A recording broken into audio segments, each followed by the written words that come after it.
Just down, you can hear me, all right. Welcome everyone, good evening. Please join me for the Pledge of Allegiance. Pledge allegiance to the flag of the United States of America and to the republic for which it stands, one nation, under God, indivisible, with liberty and justice for all.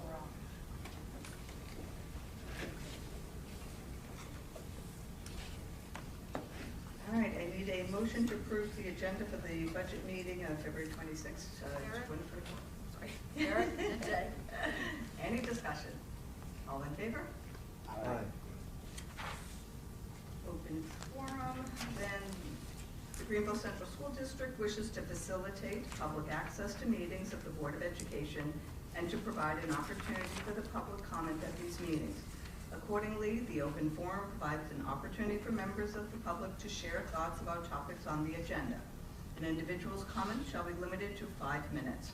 Additionally, comments may be emailed to the district clerk, Daphne Pearson, using the email pearsond@greenvillecsd.org. In order for an email to be read during the meeting, it must be received by 4 p.m. on the day of the meeting and state that the email is to be read out loud. Emails shall be limited to 600 words. Please note that this is not the time to register complaints that need to be addressed confidentially through the proper channels. Remarks that might be considered defamatory, obscene, profane, stigmatizing, or otherwise impermissible in public forums are prohibited and will be declared out of order. Board members actively listen during the open forum, but may not immediately respond to comments. Is there anyone that would like to speak? Okay, Daphne, do we have any emails? No emails. Okay, thank you. Then I am going to move us on to the presentation, which is the program component. So I'm going to turn it over to Todd Hilgendorf, Assistant Superintendent. Thank you. Thanks, Tracy. Good evening, all. So some of the administrators are going to come up and join at the table as they'll be presenting for part of this evening. While they're coming up, I'll get started with some of the introductory slides. So as Tracy said, we're here tonight to present the program portion of the budget. Before we get into the budget, some of the same slides that we've used for the other 2 budget presentations. The first one being our district mission and goals. So this is always important to include in a budget presentation because we want to make sure that the budget that we are putting together, that we're working on, that we're proposing, is grounded in what we are doing for our mission as a district and the goals that the district has set and the board has adopted. So just as a reminder, those 3 goals, 1 is curriculum, goal number 2 is culture, and goal 3 is community. So again, just wanting to ground everything that we do in our budget work around the mission and goals.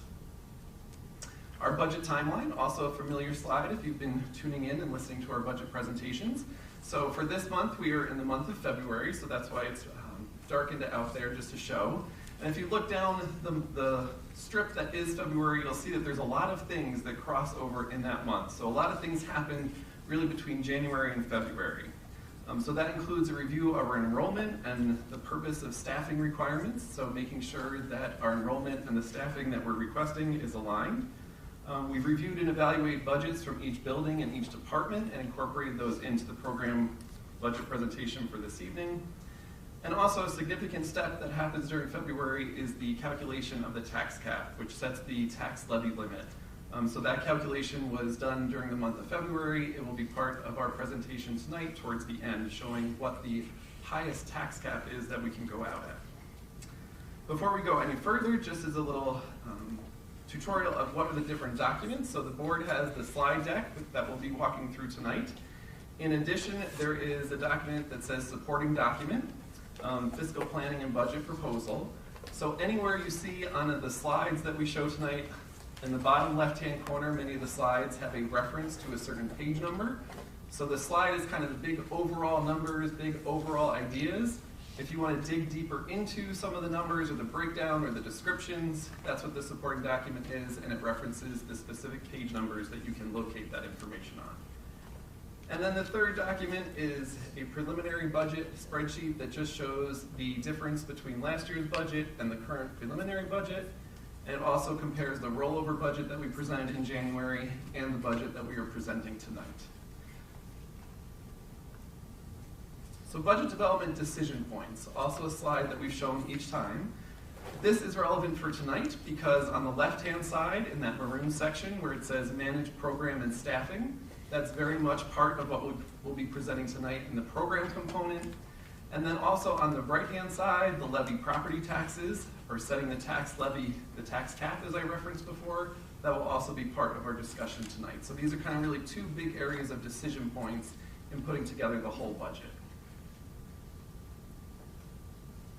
And then one more kind of foundational slide to get us started is our formula for budget construction. So we started with that rollover budget back in January. Now we're in this area that is shaded out in gray, which is we're taking the priorities, those district goals and the district mission, and aligning that with what we want in our budget, and then we're making budget modifications. So I also think it's important to note that there are a lot of variables that go into the budget. Truly every day, there are variables that kind of firm up and we get a firmer number or a stronger number of what that cost will be for the next year. We kind of lock that in. But that's an ongoing process. So some of the things we present tonight, those numbers have been firmed up. In our other areas, we're still gathering information, getting information from other sources that lead to those budget modifications. So we will continue to update and modify the budget as we go. All of this leads into what will eventually be that proposed budget that will go up for voters in May. So where are we in the overall budget in terms of numbers? So this slide shows first where we were last year, leading into this current year for the budget of 23-24. So our budget for this current year is $34,227,000. The rollover budget that we presented in January, we were at $35,388,000. And then tonight, the preliminary budget that we are presenting tonight, we are at $36,175,000. And you can see on the bottom there, that's an increase of 2.2 from the rollover budget. And it's also a 5.7% increase from last year's budget, or sorry, for the current year's budget to the proposed budget for next year. So it's just kind of giving big picture where we currently are in the budget process in comparison to this current year's budget. Todd, before moving on? Yep. The couple questions I think are probably better for later in the presentation when we get to the discussion of the tax cap. And if you go back, I have a couple questions just to make sure I'm understanding correctly. So when I understand that, as you said, the preliminary budget is where we are today, we still have a presentation coming up on capital and admin components. Correct. This does or does not reflect what will be presented next. Good question. This does include the overall total budget number that is shown there for preliminary, includes requests in the administrative and the capital components as well. The presentation on those aspects aren't until next week, but those numbers are included. Okay, thank you. You're welcome. Todd, I have a question. Yep. I was going to wait till later, but I don't want this to get lost. You had mentioned that developing the rollover budget and developing tonight's budget, you're getting more and more information, so numbers become solid. I was wondering what the percentage that you're using on the numbers that are not solid yet in order to develop your rollover, or tonight's budget. Good question. Some of those specific example would be BOCES. So BOCES costs right now, we have probably about half of those BOCE costs. We've had the actual cost from BOCES telling us what it will be for next year. For those areas that we don't, we just put a 3% increase in the rollover budget. Other areas, sometimes it's just looking at previous year to current year to see how much of an increase there was from one year to the next and just making a prediction based on that trend to see where we're going.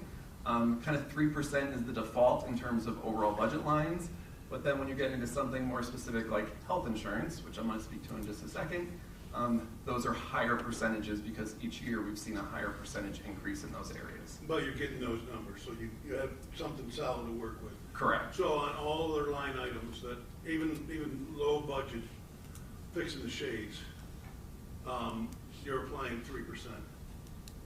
If it's or I looking through your numbers, some of them stay static. correct. That was a good thing I said. There are plenty of areas where it just stays the same amount one year to the next. Okay, thank you.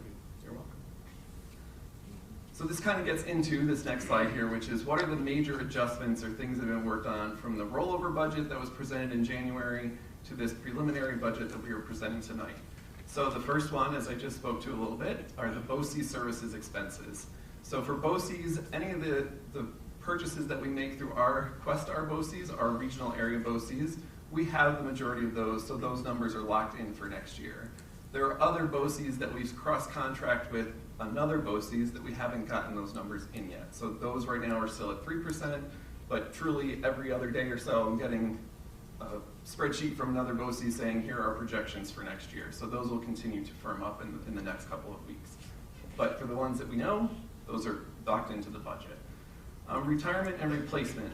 So because we have a February 1 deadline for our faculty association for retirements, we know the number of retirements that we will have in that union.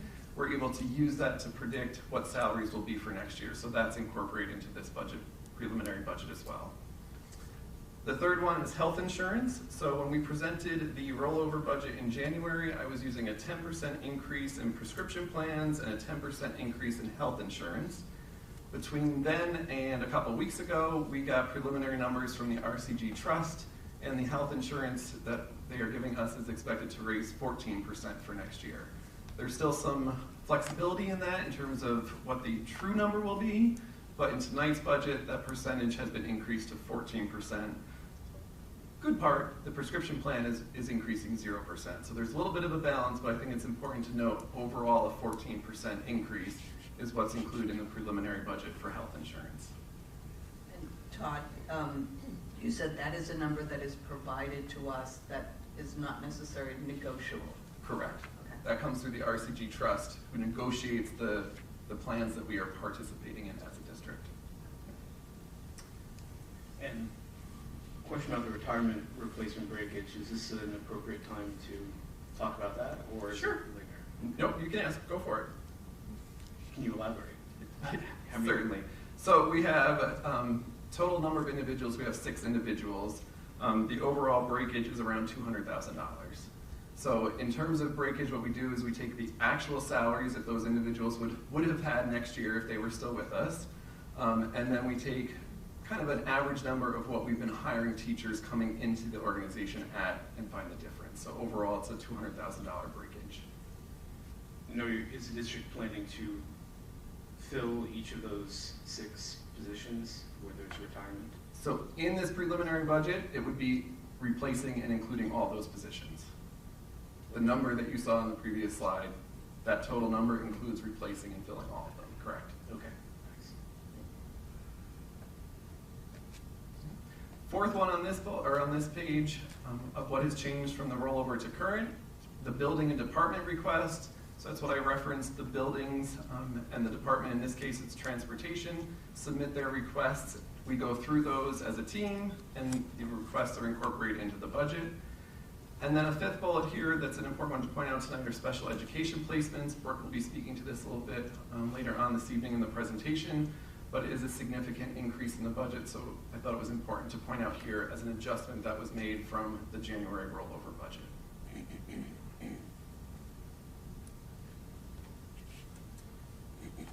And Todd, a quick question. For the placements, has the number of students been increased? Yes, the number of students in specialized programs has increased. But again, Brooke will speak to that more specifically a couple slides later on. So my last slide, and then I'm going to turn over to some of the other administrators. This lists the different areas that we're going to touch on tonight. Tonight's presentation, again, is the program component of the budget. New York State requires that we take our budget and break it into 3 components and present it in that way. So that's why tonight is the program component. Next week is the administrative and the capital components. So with that, we're going to start with enrollment. I'll turn it over to Melissa. Okay, good evening. So here on this slide, we're taking a look at our current enrollment numbers, and we're presenting them alongside our projected enrollment numbers for next year. The current numbers, there is a snapshot of enrollment taken on Veds Day, which is in October. That stands for Basic Education Data Systems. And on that day, there's a lot of information that's gathered. Students that are there, along with some other information about our student population. The figures proposed in that column, if you take a look, those are anticipated based on our numbers at the end of January. As you can see, we are anticipating to remain relatively consistent with our numbers for next year. For homeschooling, the projected 24-25 figure is based on an analysis of our current homeschooling families and outgoing students and typical incoming numbers based on historical trends. And so in the area of special education, you can see there is an increase from the 225 students at Feds Day to an estimate at this point in time of 237 students. And I say that the caveat because we never know who is going to move in, and sometimes those numbers fluctuate. But one of the other things that I added this year in the description packet is the number of students who have 504 plans, because I thought that would also be helpful for you to see, as an overall district, how many students these are specific students who have IEPs, but then also how many students have the 504 plans. So just as an informational piece, I had shared that in the documentation. And as for athletics on here, you can see that we remain pretty consistent from the 22-23 to the 23-24 school year. And that is with us losing just one program at one level.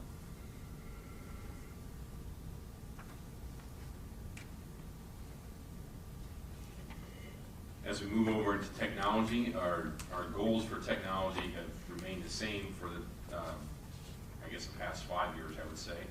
And that's providing equity in the area of technology for all the learning spaces, as well as equity for students. So basically we're, on one hand, we're balancing classroom technology, making sure our teaching spaces have a minimum technology available for teaching staff, and we're providing devices to all students, K through 12, in the one-to-one program. On the next slide, you'll see that this is kind of an eye chart, but it's really just to give you an idea that there's a long-range replacement plan for those one-to-one devices. And things move around in this chart a little bit year to year, but the idea is that we're replacing approximately a third of the devices every 4 years. So we do a third, and then the year that we don't replace student devices, we do faculty devices that year. So this is really just showing you what kind of how a purchase, a 4-year least purchased set of devices travels its way through the grade levels. The next slide really is just the finances. Oh, sorry, for you. Yeah. Is that a purchase or a lease? So it's a lease to buy. So we buy a device over a 4-year lease, and then it's ours with like a $1 buyout at the end of it. And we go ahead. I don't. That's the next. You can lease or buy or do what you said, but I assume you've looked at or compared the cost of like a buyout, right, versus just a lease versus. Yeah. I mean, is there a big cost difference between? There is not. I mean, we do pay some financing, but we found that's the most economical way to do it and leverage the state aid that we're able to purchase under the Model Schools program with Questar. So we end up paying, I think right now it's like in the 37 cents on the dollar range for those laptops. And we do a 4-year lease because that's basically the life expectancy of the device in a student's hands. So that seems to be the best way to do it. Surprised it lasts that long. Thank you. Yeah, you're welcome. And again, these are the numbers that kind of show how it maps out, what makes up that lease purchase budget line on in the actual budget itself. Although I was hoping that it would be more stagnant, the number has crept up a little bit this year just because of increased costs of devices. We are doing a couple things to try to mitigate that. We are trying to push some of the less expensive devices into a couple different grade levels to try to keep that cost down, but it has crept up a little bit. So you'll see an increase of about $10,000 on that line. Overall, Do we have any sense of repairs, or if they're coming back damaged? Are we seeing a change from previous years or anything? So this was a rough year for us in the repair area, and we're mainly for two reasons. The main reason is during COVID, we could not get the devices that we wanted to buy. So we ended up buying an inferior, I don't want to say inferior, it was a less than robust model. It didn't hold up as well as the ones we're used to buying. So we are seeing a lot of repairs in that regard. Fortunately, we did opt to buy accidental insurance, so it's all covered. We're not paying any, well, most part, there's not an increase in repair costs. But there certainly is on the labor side, because it's a lot of work to turn those over. We generally buy about 10%. We figure about 10% breakage on any given purchase. So we'll buy more machines than we need for a cohort, and that comes out to be about right. And that also helps us when we have enrollments that we're not expecting. We have a little bit of wiggle room there.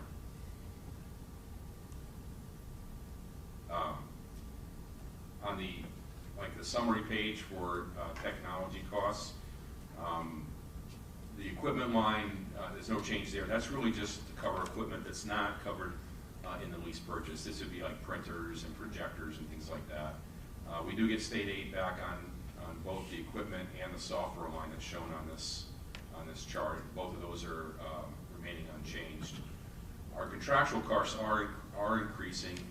This is really due to increased licensing for some of the newer systems we've recently purchased. PA system, phone system, and the blue light system that we're using for lockdown. Unfortunately, there's software costs attached to all of those items, and so there is an increase there. The other stuff is just materials. It's basically toner for printers. And then the BOCE services, that covers a large array of software, and also the lease purchase would be covered under that budget line. So I did say about $10,000 increase in the hardware purchase. That's in there, plus some additional software that we're purchasing this year, mainly due to increased enrollment that we saw this last year. Any other questions on that page? Okay, thank you. All right, to special education, review of personnel services. So we continue to provide a unique program for students in the area of special education through pre-K through 12th grade. In this area, we have noticed a significant increase here, primarily based on the need for outside placements for 3 specific students that have, significant therapeutic needs that we as a public school are not able to, manage at this time. So that would primarily be the recommendation for these students, which then increases our budget. But one of the things that I wanted to point out with this, although it's a significant increase, we still, for any of the students that are placed in either an out-of-state, out of, oh my gosh, I can't even talk. For students that are placed in a public system, such as Questar or a public account, oh my goodness, a stack unit, all right, I gotta stop doing all of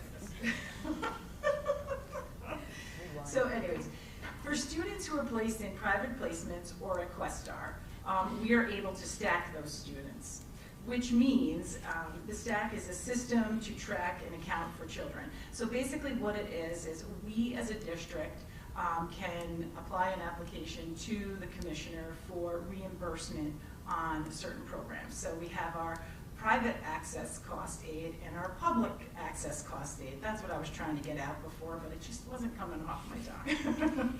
So for students that attend our BOCES programs, we're able to stack them and with a threshold for $55,620, right? So that any student that costs more than that amount, we can then stack, and then the following year, we would be reimbursed about 60% back on that amount. And then for our private excess cost, which is about 16,000. So those are students that are placed in private placement, so not a BOCES placement or another public school. They're in like Wildwood or Center for Spectrum Disabilities. We're able to stack those students and we're able to get about, 80% back on those students. So even though this is a significant increase, I want you to also keep in mind that in the following year, we would be getting some monies back on those students.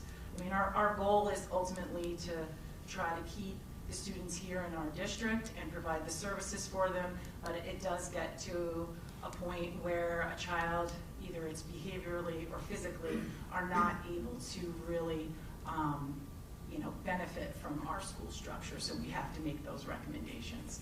So that's where we're seeing the increase. And Yeah. we saw an increase in foundation aid, and my understanding is part of the increase stems from Correct. the increase in special education. Correct.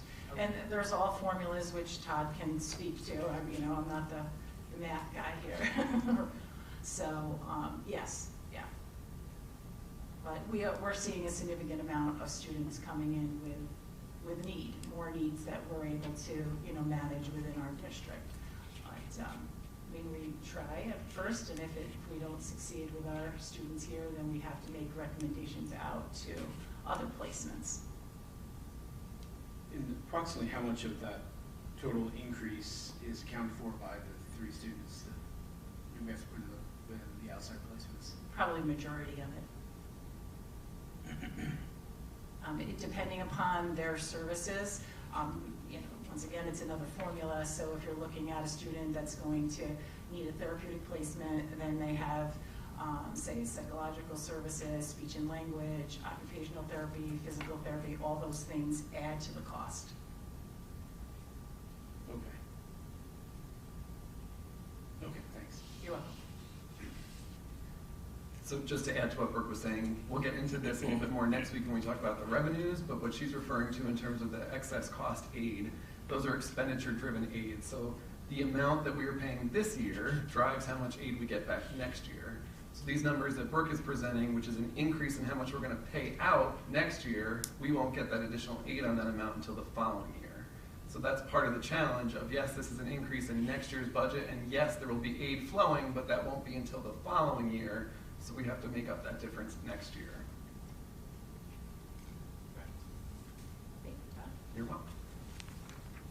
Okay, so we get into some of the buildings here with equipment requests. One of the things to keep in mind as we talk about equipment, or when we talk about supplies in a minute here, is that we really work hard with the departments and teams, K-12, to talk about the rationale for what they're asking for in their budgets, and age. Some of it deals with age of equipment. Lots of times it's kind of that need versus want. And I really feel that our staff, the teams, and departments they do take a hard look each year. And there are some places where there are decreases in a given year, and not just trying to stay status quo all the time, but they are taking a hard look at what they're purchasing. Remember what equipment is that, so equipment, the money in this year is anything that's being purchased is over $1,000, and we usually request 3 bids for that. So that's what this is here. Any other equipment the teacher looking for that fall under $1,000, we put in supply codes. So really the increases you're seeing here for this year really is taking a look at just new instruments, a few new instruments at the elementary and in the middle school. Particularly at the middle school and high school, we had 2 new teachers last year, and over the past year they've done a really good job of inventorying what they have in there and what's needed. And so they, for example, they're going to be purchasing a small tube at the middle school this year. That's the increase for the middle school, why that increase is up there. So they already provided me quotes, and a quote for a small tube is just about $3,100. So again, it's kind of keep the integrity of our program also. But again, you can see there's a decrease in the high school. they felt they didn't, they still have money in there for needs, and that goes towards some of the band equipment, but also an ag department looking to purchase an egg incubator this year. And then there's also a little bit of a, that's in my next slide, sorry. Getting ahead of myself on my slides. And then, Brooke, I don't know if you want to speak to the PPS part there a little bit, just. We're gonna keep it the same, so that's nice. And basically what this line is for, any adaptive equipment or special tools, seating, health needs. Hearing devices. Yeah, hearing devices, communication, switches, or anything that a child would need that would go over that $1,000 threshold. With contractual expenses, these are just kind of annual expenses we have for some of the typical things, IB diploma program. Our repair of classroom equipment, also the repair of our music instruments, as well as physical therapy and evaluation services. And the increase you're seeing really across the three buildings is the increase in the line item to repair musical instruments. They're just, the costs have been going up a little bit with that over the past year or two, and they're just, some of our instruments there's wear and tear with them. They also want to try to keep them as long as they can too, so they want to make sure they're getting them out to be fixed also. Did you say that the physical therapy is what is in the special ed? Yep. Okay, thanks. Physical therapy, as well as our Medicaid billing, occupational therapy, physical therapy, Medicaid billing, and also the increase is the contract for our Aperture. That's our SEL program. Now, Mr. Reeve, I have a question. Yes. I'm just curious, how much would you say we spend on musical instruments repairs? Well, if you looked at this past year, like in the chart there, so we roughly, I think the past few years, the line items have been about $1,000 per building.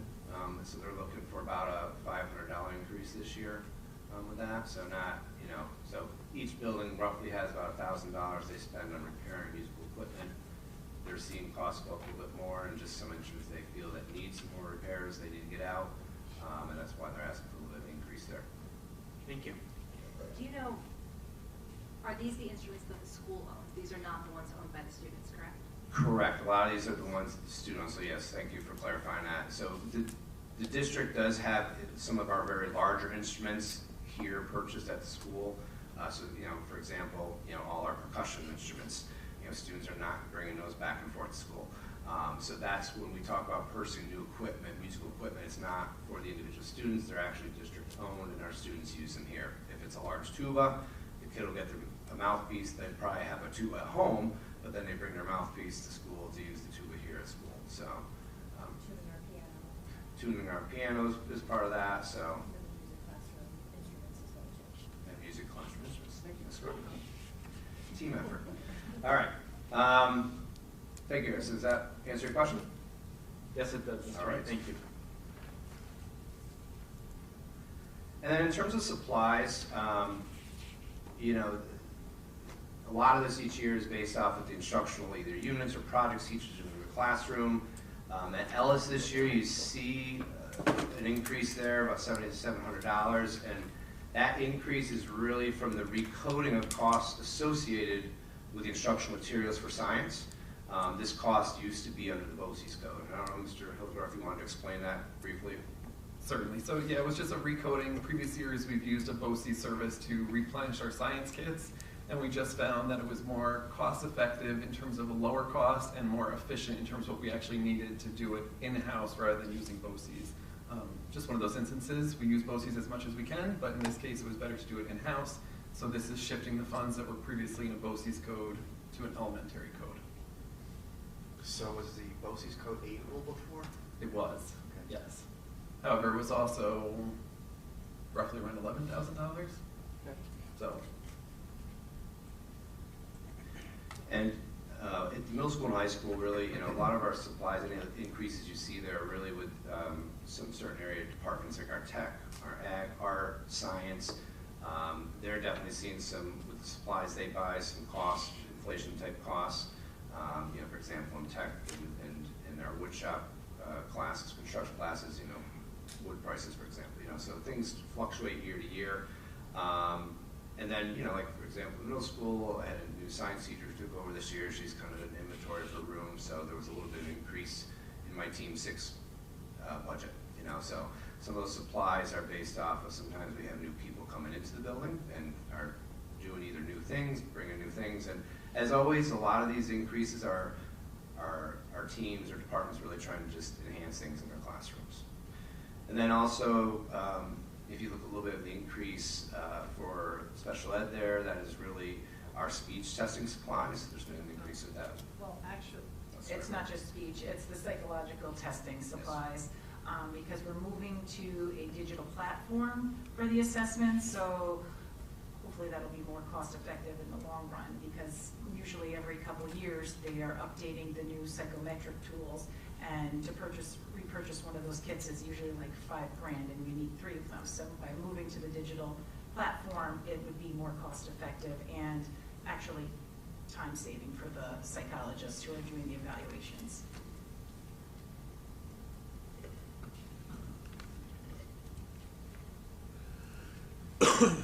Okay, so up on the screen now is our textbook and classroom library requests. So as you can see, we had an increase at the high school or a slight increase at the high school and an increase at the elementary school with a decrease at the middle school. So the increase at Ellis has to do with its math consumables, it's the print and cursive consumables. They also replenish classroom libraries through this money, and I believe also the increase was to support really great reading in grades K through 2. At the middle school and high school level, a lot of this money is going to those math consumables where the students can just write right in them. There was also a decrease. This is the decrease from the middle school.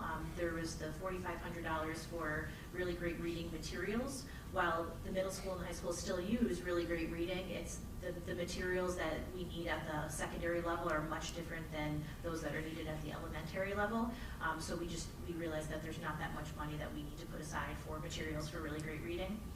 And then also with the high school, there's new science and math consumables that will be used next year as well too. Excuse me for a second. Yeah.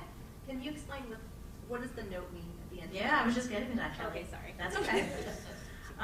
So the note is, so there's that certain dollar amount there that we have to spend this school year in textbooks funds, or textbook money, in order to receive our full aidable money back for next school year. And I did check with Todd, we did meet that number, so we will be getting our full amount in textbook aid money back next school year. Christy, I have a question. As we go through and we're doing a curriculum audit and so forth, then the 3 choices that I think the committee are looking to evaluate, we don't currently use. So my question would be, do we have enough allocated? I'm assuming the line item budget is here for whatever change that is proposed later on. You're talking about the elementary school? Correct. I can speak to that. Thank you. So there's some money built into the elementary school used for those consumables that for the annual, whatever the program is that is selected, the annual piece will have to be increased year to year. What we're looking to do is hopefully with the selection of a program, being able to use year-end funds this current year to purchase a bulk of those things. So similar, kind of like what we did with Really Good Reading a couple of years ago, we were able to like jumpstart it using current year funds. So that's the hope that we can do for the program that gets selected. So next year when we're sitting here, you'll probably see an increase of, hey, X program was selected, this is what we have to add to the budget to make it sustainable each year. Okay, thank you. You're welcome.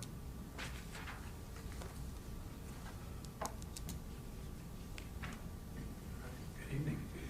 So to speak to some of the BOCES service requests, we have an increase this year in the proposed budget for BOCES service requests. We're looking about a 17% increase over the previous budget. There's 2 main drivers here. The cost, an increase in the cost of student participation in programs through Questar. These are career tech opportunities for students, Tech Valley, New Vision, STEM High School. The cost of this goes up each year. It also includes the special education placements in Questar that were discussed a little bit earlier this evening as a significant cost increase. In addition to that, this also includes arts and education money, which pays for things like environmental education at Ellis, Nature's Classroom, Open McCready, pays for our high school musical, field trips, and things of that sort. And then we move on looking at things like curriculum resources, these digital curriculum resources like No Red Ink, which we use the middle school and high school for for writing instruction, Learning Without Tears at the elementary school, and Delta Math in the secondary high school classrooms for mathematics. This also pays for some of the software that we use, Frontline for IEP services, and Family ID as examples. I have a question for you, Sure, Dave. You said that on the BOCES information, maybe I misheard you. You're anticipating or you know of an increase in enrollment going to Questar? They base the, Todd, please let me know if I've got this right, but they base it on a 5-year average. Okay. And I think we have seen an increase over time of the number of students who are participating, but they calculate that, so it doesn't fluctuate a lot from year to year. They take a 5-year average. Right, because we haven't done scheduling yet, right? For that. They're in the process of working on all of it right now, an application. So, Students have selected what they're interested in, so. Okay. Yep. thanks, Jay. Matt, Yeah. it's a question for you or for Brooke or, I don't know, so when we've heard a couple times that significant driver of some of the increases is the cost of providing special ed services we need to provide. You know, I understand that that's not a choice. You know, student comes in, we have to provide services. But are there any, what are our options to try to control those costs? Because it is a big driver, at least this year, and it could be in future years.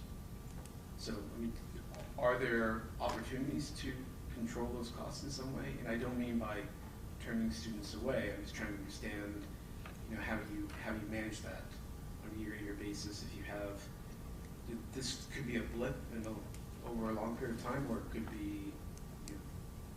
So I can answer that for you, Thank you. Jay. Yeah, so that's why we've developed the unique programs that we have here, where, so not only, we always follow what is called a least restrictive environment, right? Where we have our continuum of services for special education students. So we have our consultant teacher model, we have resource room, and then we evolve into our self-contained classes. So we have a variety of different self-contained classes. We have our 12-1-1s, which are 12 students, 1 teacher with a TA. And then we have our 8-1-1s, which is 8 students, 1 teacher, 1 TA. So that's the basis of our programs. So whenever a child is coming in and we evaluate them based on their evaluation and their need, as well as any documentation we receive from any of their outside pediatricians or doctors or evaluators, we take a look at our programs first. Can we accommodate that child within our program? Is there some tweak that we need to make within the current program that we have? So say we have a student that has unique needs and we put them in our 12-1-1, right? So it is a smaller environment. We have our own occupational therapist, speech therapist, psychologist that works with the student. Sometimes we even add another service on, such as a one-to-one aid or a shared aid to help support that student. That is about the most restrictive environment that we can, that we have here, right? So after we've exhausted all of those, if a child is still not being successful in that environment, then we have to make a recommendation to a more therapeutic program. And I'm talking about students that therapeutically have physical needs. They may be nonverbal. They may be at the point where the behavior is so significant that they become, they can't learn in that environment, and they may need a smaller environment, maybe a 6-1-1 or 6-1-2 or even we have programs in some of the private placements that there's 4 students in the class, depending upon the needs of the student. We always try to keep the students in-house and not make a recommendation to outside programming. But what we're finding is that the significant needs of the students coming into us, and to answer part of that question too, is I keep projection sheets. So because I oversee the preschool and students are coming in, transitioning in and early intervention, so I kind of have eyes on students 2 years old, right, 3 years old. They're then coming into preschool, we're seeing, and I mean, I already know now in like 3 years we're gonna be needing some more therapeutic placements for students, because there are students that have significant developmental disabilities that we as a school district cannot provide. So I hope that answers your question. I don't know if there's something else I can help you with. I think it answers it. Okay. I do not follow. Thank you. Okay. I have a quick question for Yeah. you, Brooke. Yeah.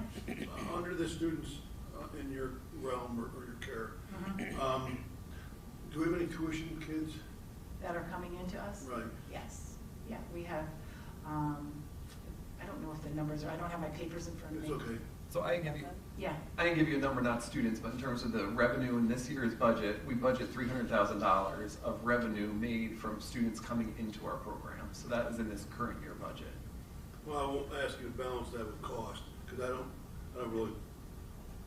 don't think of that way in terms of special education. Yeah, so. But we do have some tuition kids coming We in. do. And so we're trying to offer some programs that, right now, the field is flooded. There are preschool students that are being evaluated, and there's no services for them. So early intervention is quite difficult right now. I mean, I have students that are on waiting lists in the county. Greene County, there's 1 preschool evaluator. Albany County, there's about 5. We just heard word today that 3 of the agencies aren't taking any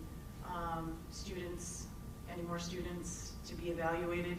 So I have parents that come to me and meet with me and want to have services for their little ones, and yes, I can take them through the whole process, but I facilitate that at the preschool, but the county pays for the services such as related services, the special ed programs. If there are no programs available, then these students get put on waiting lists. So previously, the preschool population and this preschool services, these kids are getting that early intervention prior to coming to kindergarten. Well, the system is so flooded right now that some of these kids are being put on waiting lists and are not getting those services, which then is going to have the ripple effect. By the time they come to kindergarten to us, we're already looking at kids coming with significant deficits, where in the past they may have been able to receive some services. Yeah. Besides Questar and Yeah. other outside agencies, we don't send any kids to other districts, right? Well, so this is what we do. We have 1 student going to another district. Okay. So what I try to do with the other directors within the county, and even with Greene and Albany County, is say, okay, well, I'm going to run a 1201 program that has a psychologist attached to it, and we can accommodate this child. So send me a referral. Maybe we're able to take your kid, to try to, because there are no placements for students. So we're trying to get creative with other districts to say, okay, well, if you have this program, maybe we can send your kids, we can send kids there, or vice versa, or you can come to us. Like our 811 in the high school has been very successful for behavioral students. So that has been able to significantly save us some monies, revenues as a district, because we're able to keep those kids in-house. At the elementary level, we're seeing more and more of a need, but there's, there's the space issue. I can't create another class that we can, as we move forward, as the needs continue to build, do we set up another classroom? Is it more cost effective to hire a teacher and try to and have people trained to be able to support these kids in-house? I mean, these are all things that other directors in Albany and Greene County and myself, where we meet and have conversations about, because the private placements are full. The choices are ours, correct? Whether or not these students come to us. Correct. Okay. So if I have a full program, then I'm sorry, I can't accommodate you at this time, and that does happen. All right. If there is an opening, and we have a process, because we don't just take, our process is similar to as if you're making a referral to an outside agency, right? Say somebody from Durham has a student that they're interested in sending to our school. They send me a referral packet. In that referral packet, it's the student's IEP, psychological assessments, and any other assessments that they come with. Our team takes a look at it. For instance, I'll use the 811 in the high school. So the psychologist, the teacher, myself, we take a look to see if that student's even appropriate. We schedule a visit. The child and the parent come, they meet me, they meet the people of the team to make sure that it's a good fit. So then, you know, it's not just like, oh yeah, you can come on in. It's a process. The same process we would have is if we were making a recommendation to say Wildwood or Center for Disabilities. We try to keep it consistent. Sometimes it's a fit, sometimes it isn't. You know, there are what I'm getting now is there are students that have more significant need that we can't accommodate, so I have to say, you know, I'm sorry, we're unable to take you at this time. I was getting toward, but thank you for that Yeah. answer. Yeah. I was getting toward our students being placed in our district that we don't have a choice. Outside agencies are saying, we're going to create this, and you're going to house it. I'm not sure I'm understanding some of that. I don't know. So like a Questar asking to Right. house a program in our school? The way it used to be done. Yeah, we don't have the space for that right now. Other schools do offer that. There used to be Right. Catskill Academy, which was in Catskill, which they've now moved to the New Durham Elementary School. Okay, that's good. Yeah. Thank you. One of the things too I want to also bring up in light of that too is, so if there is a student that needs that therapeutic program and we cannot accommodate that student, we're trying to get creative and look at, okay, work with that parent. Is there tutoring? Can we do a half day? Can we try to, because, you know, I mean, I have a few students that can't handle coming to school on a full day without having complete and utter meltdowns, you know, so we have to look at a shortened day program for them. So it's really trying to get creative with the resources that we have. I mean, Center for Disability has a 2-year waiting list right now. It never used to be like that. I know the Questar's getting crowded too. Yeah. Yes, absolutely. Brooke, you kind of touched upon it. I Yeah. think that what you had said is, should we be looking at, or is there a value to looking at whether we can expand a program? Right. If it roughly, let's say, to send a child to a BOCES program is $55,000, right? We get aid above that. Right. So then currently we do not have, we have the 1211, we have the 811, what about a 611, or even the 411? Is structured more stable. I'm not saying that that is necessarily the right answer, Right. but maybe it's time to look at that again. And so I'm not quite sure what the right process is to do that.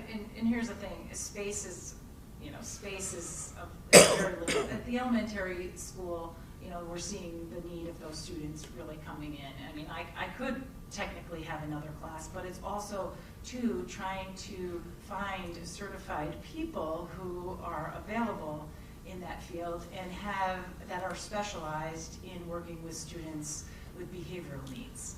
That is also very scarce. You know, I can create a program and we could hire a person, a teacher, and a team in there, but if they're not equipped to handle that type of kid within the building, then that puts a major stress on everyone else in the building. So, I mean, there's so many variables here, and I think we're open to exploring different options.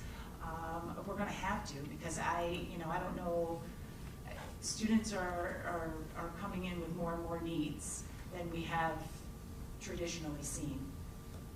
And I think it's exactly for that reason that it might be the time that Yeah. we need to start looking at it and just determined, is this right, is this not right? Absolutely. Yes. Currently, the Mhm. ones that we do have, like the 1201 and so on, are they completely full, and how much of that is our students versus tuition students coming in? Okay, so, Approximate, doesn't have to be. yeah, no, that's okay.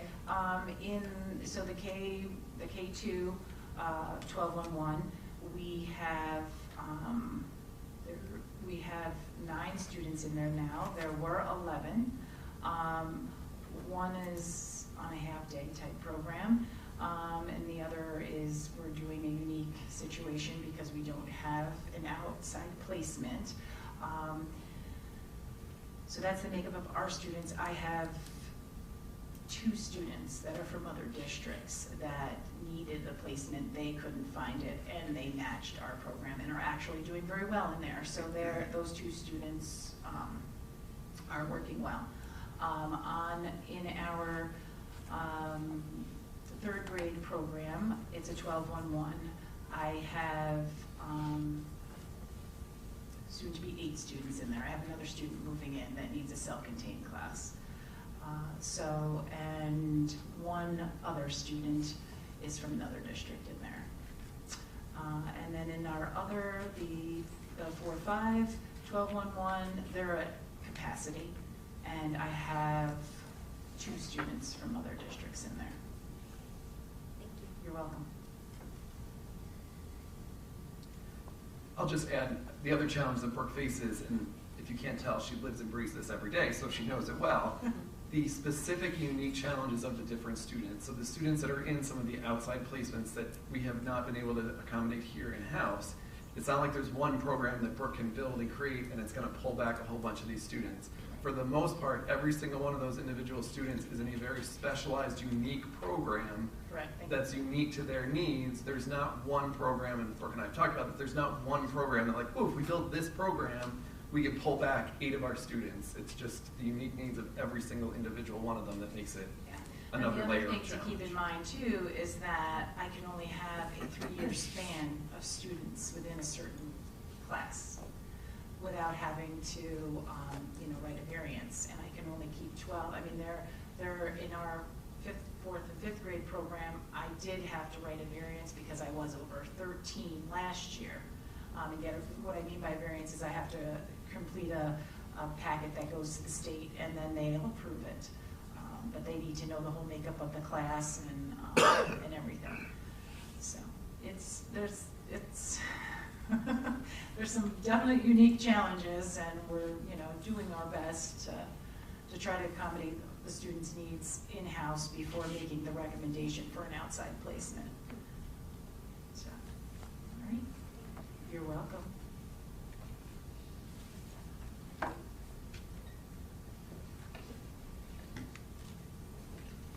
Okay, on to athletics.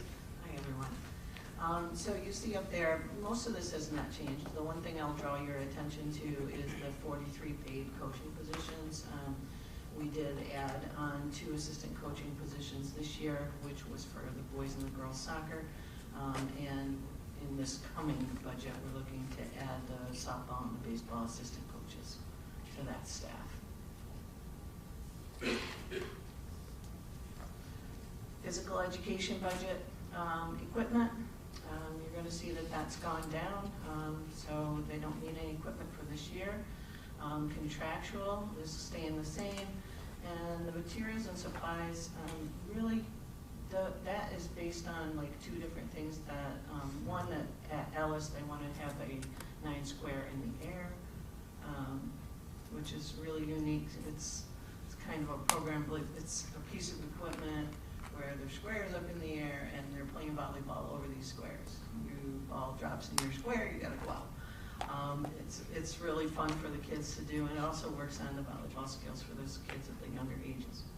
And the middle school has been doing their archery program for the last several years, and so he's looking at getting some targets to make that a little bit, like a deer target, instead of just having the circular target. And the athletics budget, equipment is going up a little bit here. That's to get 3 more portable AEDs for the, and that really services most of the fall season, because the fall season is our biggest season, and we have teams that are traveling outside of our district, like saying our golf team. So they don't really reside right here on our property. And also cheerleading mats, 2 cheerleading mats. Right now we currently have 7 of them, and we need 9 to have a full set of cheerleading mats. Storage is another issue. And that also incorporates the fitness center, all the equipment that we do to update the fitness center. Most of the stuff that we have had that was originally in the fitness center has been cycled out. So now we are looking at an air bike, another air bike there, 3 more spin bikes, and another rowing machine. The kids are using it more and more in physical education classes, and I think they're enjoying it. Denise, a question, do we have, so for the fitness center, we had talked about opening up to the community, so from a budget standpoint, do we have the staff individuals to manage that? Not at this point, but we do hopefully. That it's been a certification issue, really, getting them certified in CPR and first aid. So the next CPR first aid is at Top Form, and it's March, I think it's 9th and the 10th. So that we have 2 individuals that we're sending there to get certified, so hopefully they will be able to start it after that point. In terms of budget, was included in this current year's budget, the cost to have that done, to pay somebody to be there, so that's already accounted for. It's just getting somebody in the spot to do it. Got it. And then under the programs, you list that we have unified, but do we have a unified? Right now, we don't really have the pupils for that, the students for that. Okay. And BOCE services, you see that increase there as well, and that really includes, that's the family ID that we do for athletics, that's the Schedule Galaxy, and that's also Huddle. That increase would be to, we currently pay around $3,300 for Huddle for our basketball teams, and our soccer teams really wanted to use that program more. So that would include, it's $7,100 to do all 4 of those. What is it? Well, it's a software program that basically will videotape your game. So, and then it will break it all down for you as well. So it'll say how many shots on goal, where did they shoot from? It goes through every aspect of that. It's pretty good. I mean, and if coaches are willing to use it, it's a wonderful program.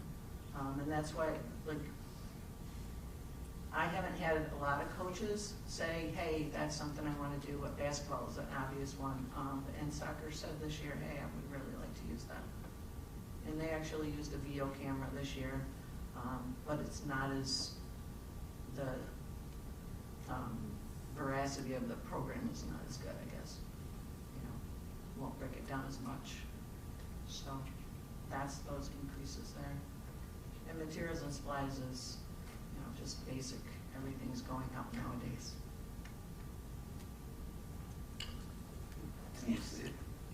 My understanding is that we don't provide the basic uniform for all students participating in sports. Is that correct? I mean, I've heard stories about, I don't remember Every team which. here has a uniform. They may not like them. I've heard stories, including from my kids when they were participating. I'm sorry, I do not remember which sports and when, but I've heard about, say, I thought it was boys soccer having to borrow or use some piece of uniform, I think shorts from one of the girls' teams or vice versa, where the kids would have to buy like a shirt or, maybe not the shirt, but shorts or pants. Something. The full uniform is provided for all students participating? There's a full uniform for all students. Yes. Whether they choose to wear that or not, I mean, I think you're talking about modified. The shorts, to explain this simply, boys' shorts have a different inseam than girls' shorts. So some of the boys' shorts seem to tend to be longer, shorter, smaller boys need to have a shorter inseam. So they come out with lady shorts. So, but they're shorts, right? They're the same kind of shorts for both. They're just a different length of the inseam. Okay. Does that make sense? I think so. And it's challenging to be able to get the right sizes for every single athlete. I have a question on that. If we're in, obviously, student athletes are different sizes. Yes. So sometimes you try to get uniforms that are in the sweet spot, I guess. You know? But when it happens that one child or doesn't fit, would it be too small or too, maybe what's available doesn't fit right? What do we do there? Then we have to adapt. So then we would have to get with uniforms, you buy them as sets. So it's not easy to get a set of uniforms and then replace one uniform like 2 or 3 years later, because they cycle them out every 2 to 3 years. So then if you're looking for another uniform to match that same set, you might not find it. So then I have to kind of get, from New York State Public High School, I have to go in and say, I have a student athlete that doesn't fit in this uniform, I need to buy another one, and I get a uniform waiver. So then they're wearing a Greenville uniform, but they're wearing something that's not quite matching what the rest of the team has. I know you've got the paid positions. How many volunteer coaches would you say we have per year?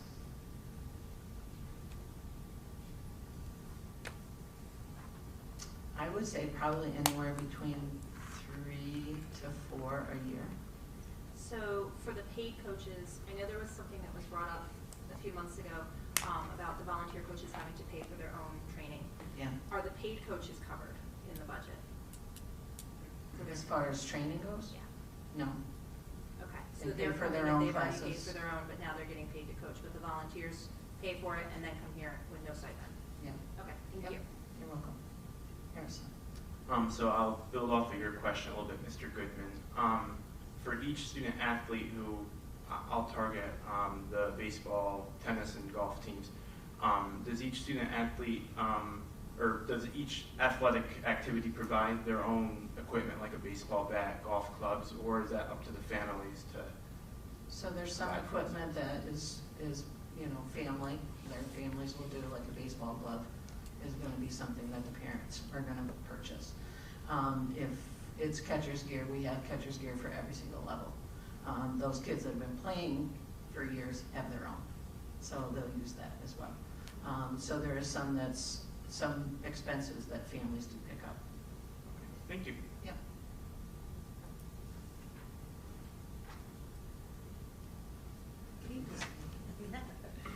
Okay, I guess I'm up. I'm going to talk about some transportation and the bus garage component. So Greenville covers approximately 135 square miles. We travel about 1,700 miles a day, and we're transporting about 1,142 students at this time.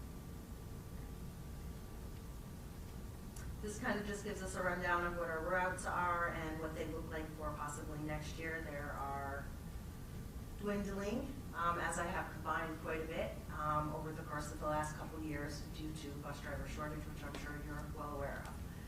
We have heavy equipment, midday routes, which do change based upon need, of course, special education, as Brooke was talking about, being creative with our programs. Sometimes we have to do some extra middays. We do a lot of shared services.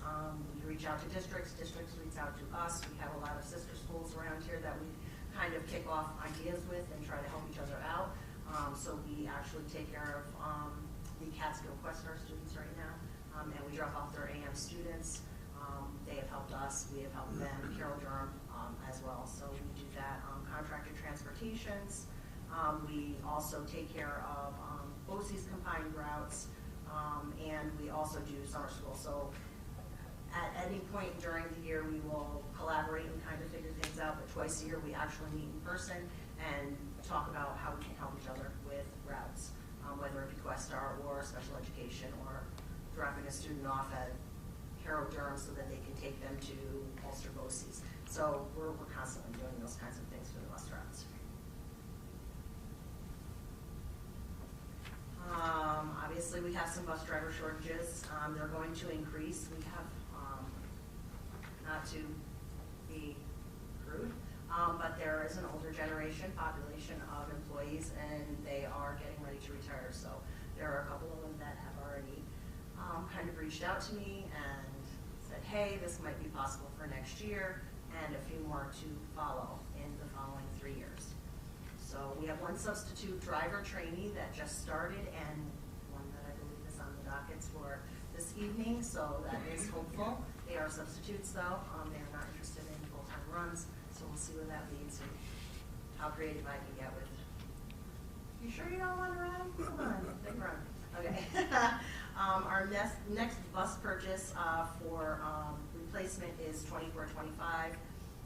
School year, we'll need to spec out the next round of buses. So the 6 buses that will be approved in May that we've already asked for a quote on will be delivered this summer of 24.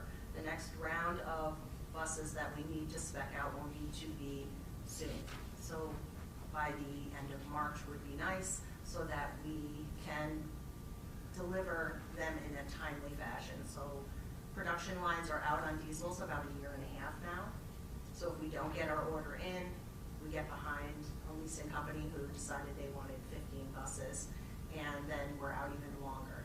So it just kind of gives us an opportunity to make sure that those quarterly increases that they're going to throw at us are not going to hit us if we jump ahead of the game a little bit. We are going to talk a little bit about the bus replacement plan that we are revising a little bit here. We're developing a new replacement plan schedule. I've shared with Todd, and Todd has shared with others about trying to figure out how we're going to base our next cycles on electrification. I know it's a fun subject, but we have to start thinking about it now, because as far as the implementation is, we can't purchase them, diesel buses after 2027, right? So our first purchase of electric is going to be 27-28 school year. We'll need to spec them out in 26. And then 2029, 2030, as you can see, through 2035, we'll start reducing our diesels to implement those EVs, as long as the infrastructure is able to get put in a timely fashion as well, which we are working on with tell me the company? Name. We don't have one set yet. We don't have set. We've looked at 2 different ones. We're deciding between the 2, correct? Yes, okay. And then 2035, 36, we should be completely converted over into electric vehicles. Electrification on small vehicles for the foreseeable future obviously does not exist right now. They're talking about conversions and cutting things and inserting things, and nobody wants to take on the process at this point. So when new information becomes available, we will pass it on to you to give you the most updated information that we can give you for the development. And the dates, the 27, so 2027, as well as the 2035, those are driven by the governor, is that correct? Correct. Okay. There is talks of having a possible 2029, if you were to try to postpone. It is a process, it is an application, it is not out there yet, but there are talks of being able to kind of hold back some of the districts if they want to. So we'll wait and see how that goes too. It's kind of just rolling very slowly but quickly at the same time, if that makes any sense. So we're just kind of just moving with the motions right now to see how it works out. Well, I will share, during lobby day, we were very vocal about the infrastructure and the lack thereof here in Greene County for that. And so the reality of what it means in rural communities. So I think they heard our message. What they do with it, we're not sure. But as more and more people, say the same message, then hopefully that will help to push some of it out. And just not being realistic. I mean, if I wave a magic wand and we have all the money in the world, we still can't do it because we don't have the infrastructure. So there's an issue there. Yeah, it starts with that, and then, fiscally, how will we be able to afford it as well. I mean, if they're $430,000 buses, We a did- diesel is 135.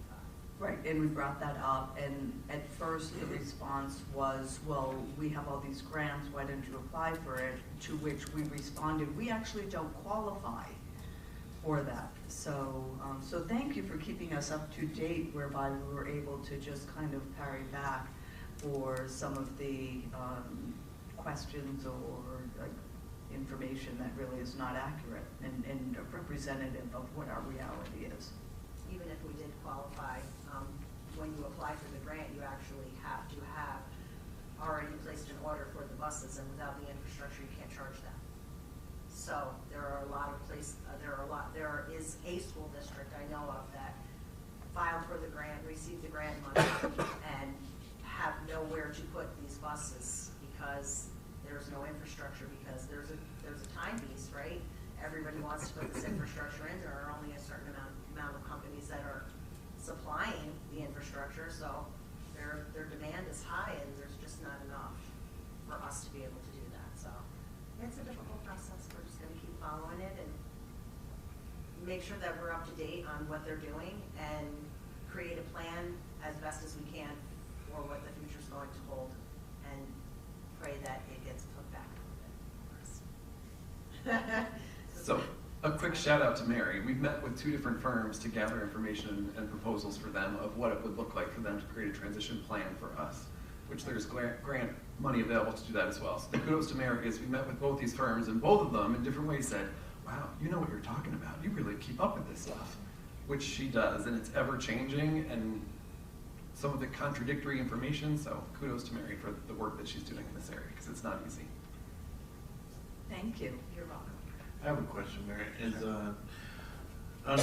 Do we track the field capacity levels on our buses, on our routes, compared to prior to COVID, as we've transitioned out of COVID to now? Have our numbers come back up? Or, because I also know that our drop-offs and pickups have changed out on Route 32 compared to, at the elementary school to here. Is that something we're tracking with the bus sizes and the routes? Do we think we'll get back to the same capacity or field capacity as before? I can tell you that all of the bus routes are pretty much at capacity right now. It has a lot to do with having to reduce the amount of routes that we have. So a lot of students have been shifted into different routes from those buses that were combined. A lot of people have come back. There's been a lot of, we do the forum at the beginning of the year, which has been super helpful to be able to reorganize routing for me, to know that you're going to need a ride, in the morning, in the afternoon, even if you say you don't need a ride, so I can kind of really judge what's going on. So I'm constantly tracking what's going on, but they are full. They're absolutely full. I pray nobody else moves to Maple. I say it all the time because there's so many people that live on Maple Ave, and I'm like, no more for that bus. So yes, the drivers are struggling because they're at capacity. They really are, and they're doing a wonderful job. One of the questions that someone had asked, this is possibly last year, was right now we have the late buses at 4:15. Yes. What would be the cost implication of moving it later to 4:30, 5 o'clock? I don't know the best time, but I do understand there is a significant cost associated with it. It would be helpful to have, if we were to change it to just arbitrarily 5 o'clock, what would it cost from a budget standpoint to make that change? The drivers are still going to get paid what they would get paid now because the routes are an hour long. So they still get their hourly rate of that hour for a late bus. I don't know as though very many people would sign for them, considering you're pushing it back so far. They kind of have to hang around. Most of the routes are back by 20 after 4 or 30 the latest. I think part of there were several parents. I'm just curious. Yeah, what would it cost? It would be more cost effective for us to have more children on, right? Because we're running a bus, or say on a Tuesday when Route 1 of late buses has nobody because we're leaving at quarter after and, 5 children that were in sports were able to come on at 4:30.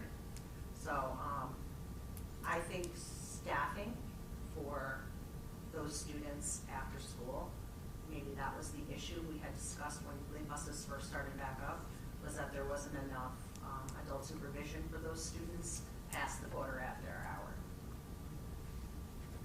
All right, Todd, I'm going to throw it over to your lap, please, if you could just, thank you. I have a couple questions for you, Thanks, Mary. Sure.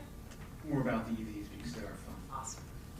First, you mentioned that you've talked to 2 companies. The New York Power Authority can also provide services to public school districts and has some capacity to help plan, like I think come up with a transition plan like that. I don't know if you've considered talking to them, but if you haven't, I'd recommend it, and I can get you a contact and get you in touch with them if you'd like to. So we've done some studies with Central Hudson, where they've taken, I've actually done a lot of data entry for them so that they can kind of give us a plan, and we got a very large, when it first started coming out, that's who we hit up first. Central Hudson, you mean? Yes, Okay. yep, Central Hudson. So we gave them all the information on how far the routes go, how many miles they go and all that kind of stuff. So they kind of created a fleet replacement plan based off that.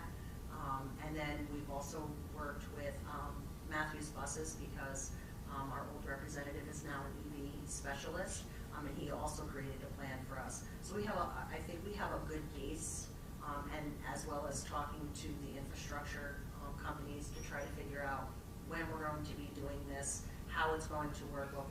But because it's been changing so much ever since COVID and routes have been changing, it's going to switch up how we kind of, rewind a little bit on who's coming in, who's going out, how far they're going. And when we have buses that go to Questar, most EVs are doing like 100 miles, and that's not going to work all the time, and that bus is going to come back and it's not going to have enough time to charge. So are we going to need extra buses? How's that going to work? So we've had quite a few studies done. Okay, I'm not sure exactly what NIPA could do to help, but I think it's a good resource to keep in mind. But I hear you. Yeah. You don't need it for Lisa. You've done a lot, clearly. So one other question is, in terms of the infrastructure, you're talking to companies to install infrastructure on the school side of the meter. The utility will also probably have to do some work, or potentially to upgrade on the utility side of the meter. Is that part of the conversation with Central Hudson to find out what they need to do, the timing to do it, and even maybe start getting an estimate of the cost? Well, the infrastructure has to be, first it needs to be planned, and then the cost is down the line because it depends on what type of chargers you want to buy, when do you want to charge them. Is it going to be at high peak? Are you going to get a tariff? Are you going to have extra fees for those, those kinds of, there's a lot of stuff that goes into it, so I really can't do an estimation on cost at this point. Okay. But from what I understand right now, we don't have the capacity to electrify an entire fleet right now through Central Hudson. So that's something that they're going to have to work on with the infrastructure and the company that we decide to go with. Mary, is it my understanding Central Hudson has basically told school districts they don't have the capacity to help us at this point? They don't. From their end? Correct. When you say the capacity to help, the capacity They to don't do have what? enough They don't have wattage. it at the pole. There's not enough. They don't have enough electricity? There's not enough electricity to be able Okay. to do that. Think about it for Green County, right? If we take all of the schools and how many buses each one has, it's. Well, I understand. There's enough electricity. They just buy more. It's out there to be generated. I think it's. I haven't had the conversation, so I'm going to say what the answer is. But it sounds to me like they might be saying that they can't. It's more a matter of investment in their substations, maybe, or upgrading the distribution lines to handle the extra capacity they need to deliver that to you. Is that what's limiting them? I'm assuming that that's what they're saying. Okay. They've just basically given us that kind of an answer, so we're kind of like, And that was part of the message that we brought to the state, and every other school district that day brought to the state was, our hands are tied because they can't do their end of things. So if we can meet the deadline, and by these buses for you, but that doesn't do us any good because there's nowhere to go with it. We Except have no for way what's to in. charge them. Yeah. Yeah. Okay. And as far as cost is concerned, I mean, there's been a lot of studies on cost as far as diesel and electric and trying to, weigh out the two. And I mean, you have to realize that you have buses charging all day long and all night long, where diesels kind of sit there in the summer. We don't use that fuel, so as cost effective as it's going to be, we're not going to know that until we start implementing something, actually following and tracking, which is another cost. Somebody tracking how to charge buses, because it's a whole other system. Okay, and just last is comment, I'm glad to hear that you're also considering or starting to think about what it might mean for the actual utility rate. So I understand it might change, like you said, and that's an important part of it, so that we're not surprised later on, with costs coming in. Things are changing so much, though, that it's hard not to be surprised with every single thing that comes out. But we are working on it, and we'll just keep following it and keep everybody up to date on what's going to happen. Okay, thank you. You're welcome. Mary, a couple of thank yous to you. You suggested we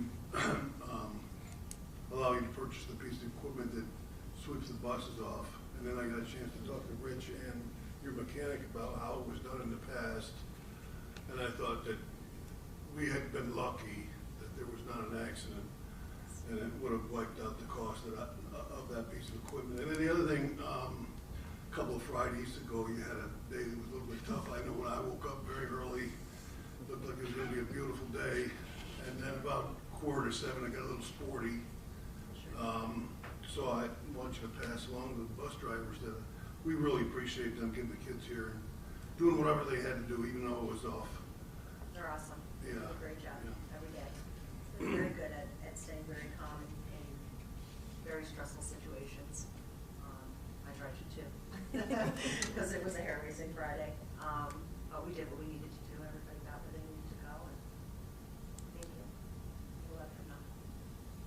Thank you, Dave, for saying that. And if I could just mention that in Freehold, where I live, we didn't get anything. So I had to drive to the school for volunteering for something and wore the wrong shoes. Me too. So. Because I left my house at 5 o'clock in the morning, and I was like, oh, beautiful day. And then all of a sudden it opened up, and that was the end of that. So we made it work. Everybody got where they needed to go, and it was a good day after that. It was the beginning of vacation. So that worked out well. Transportation requests as we move into categories here. The equipment obviously has gone down. I think Todd's going to talk a little bit about that. Yeah, just to mention, so the equipment in this year's budget for Mary was what Dave just mentioned, the snow sweeper for the buses. So that was obviously a one-time purchase, so that's coming out of the transportation equipment code. But preview to next week, one of the areas that we've tried to create stability in is the total equipment cost across the district and really transportation, buildings and grounds. So while this is a nice significant decrease in transportation, you're going to see that same increase on the buildings and grounds side next week in order to purchase equipment for B&G. So just wanted to sneak that in there. Ourselves out there. So you can see varied increases and decreases.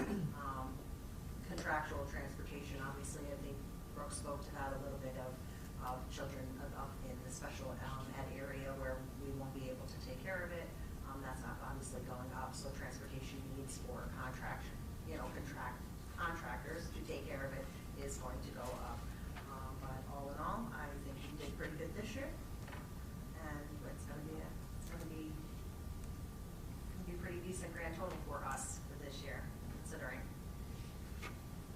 Mary, can I ask one more EV question? Sure. I love you, Dee. Now we're on to the budget. Listen, I brought a whole, you asked away. I understand that it's just wildly premature to know what the cost will be. At least for the bus, you have some rough idea of what the incremental cost per bus will be. Everything else is complete unknown, but you know it's going to be a lot of money. So the question is really now, I'm going to look to both of you, but now knowing that that cost is coming down the pike, is there anything that we can start doing to prepare for it? Well, basically, yeah, I think that as we created the new replacement schedule, and in forwarding it to Todd, he has done his due diligence as well and made sure that it got to the appropriate people to try to figure out fiscally how we're going to handle this. Yes, so the other piece I'll add, as we mentioned, those firms that we've been talking to about putting together the plan that incorporates all the pieces that would need to happen, the first step in that would really be the infrastructure piece. So that's the other part of the conversation we've had behind the scenes, as Mary alluded to. Even if we could get a grant to get one bus, we can't plug it in right now. We don't want to put money into, our current understanding is we don't want to put money into one charging station. We want to put money into the entire infrastructure in one project. So that would turn into what I think would be our next capital project. Yes, we're just getting started on the current one. That's a larger $14 million project. But I see the next one, a big piece of that project being the infrastructure for EV buses. We already have a capital reserve with funds in it that would kind of jumpstart the next project. On this year's budget vote, I would also like to see a request to create another capital reserve so that if we have funds at the end of this year, we can put additional money into a capital reserve, all for the purpose of planning for that project. So yes, planning is happening, but not necessarily in the general fund, because we're not going to expend that money next year. It will be a future project. And Todd, what is the cycle, like the next bond that kind of opens up? Do you know what year, ballpark? I don't. It's not for quite some time in terms of like a significant amount of debt that is falling off that we could replace with another project. It's, I want to say like 2035. It's down the road. 2034? Okay. Thanks, Eric. So then we would have to go out with a capital project that would be, it would not be with something falling off. So it's kind of the way I look at it is incremental. It is, but again, it's how much we can get into our capital reserves for the purpose of funding a project without actually having to put out for another bond or put out for an additional tax increase. Okay. The goal would still to be keep it stable, but using other funds to do that. Capital reserve would be the key piece.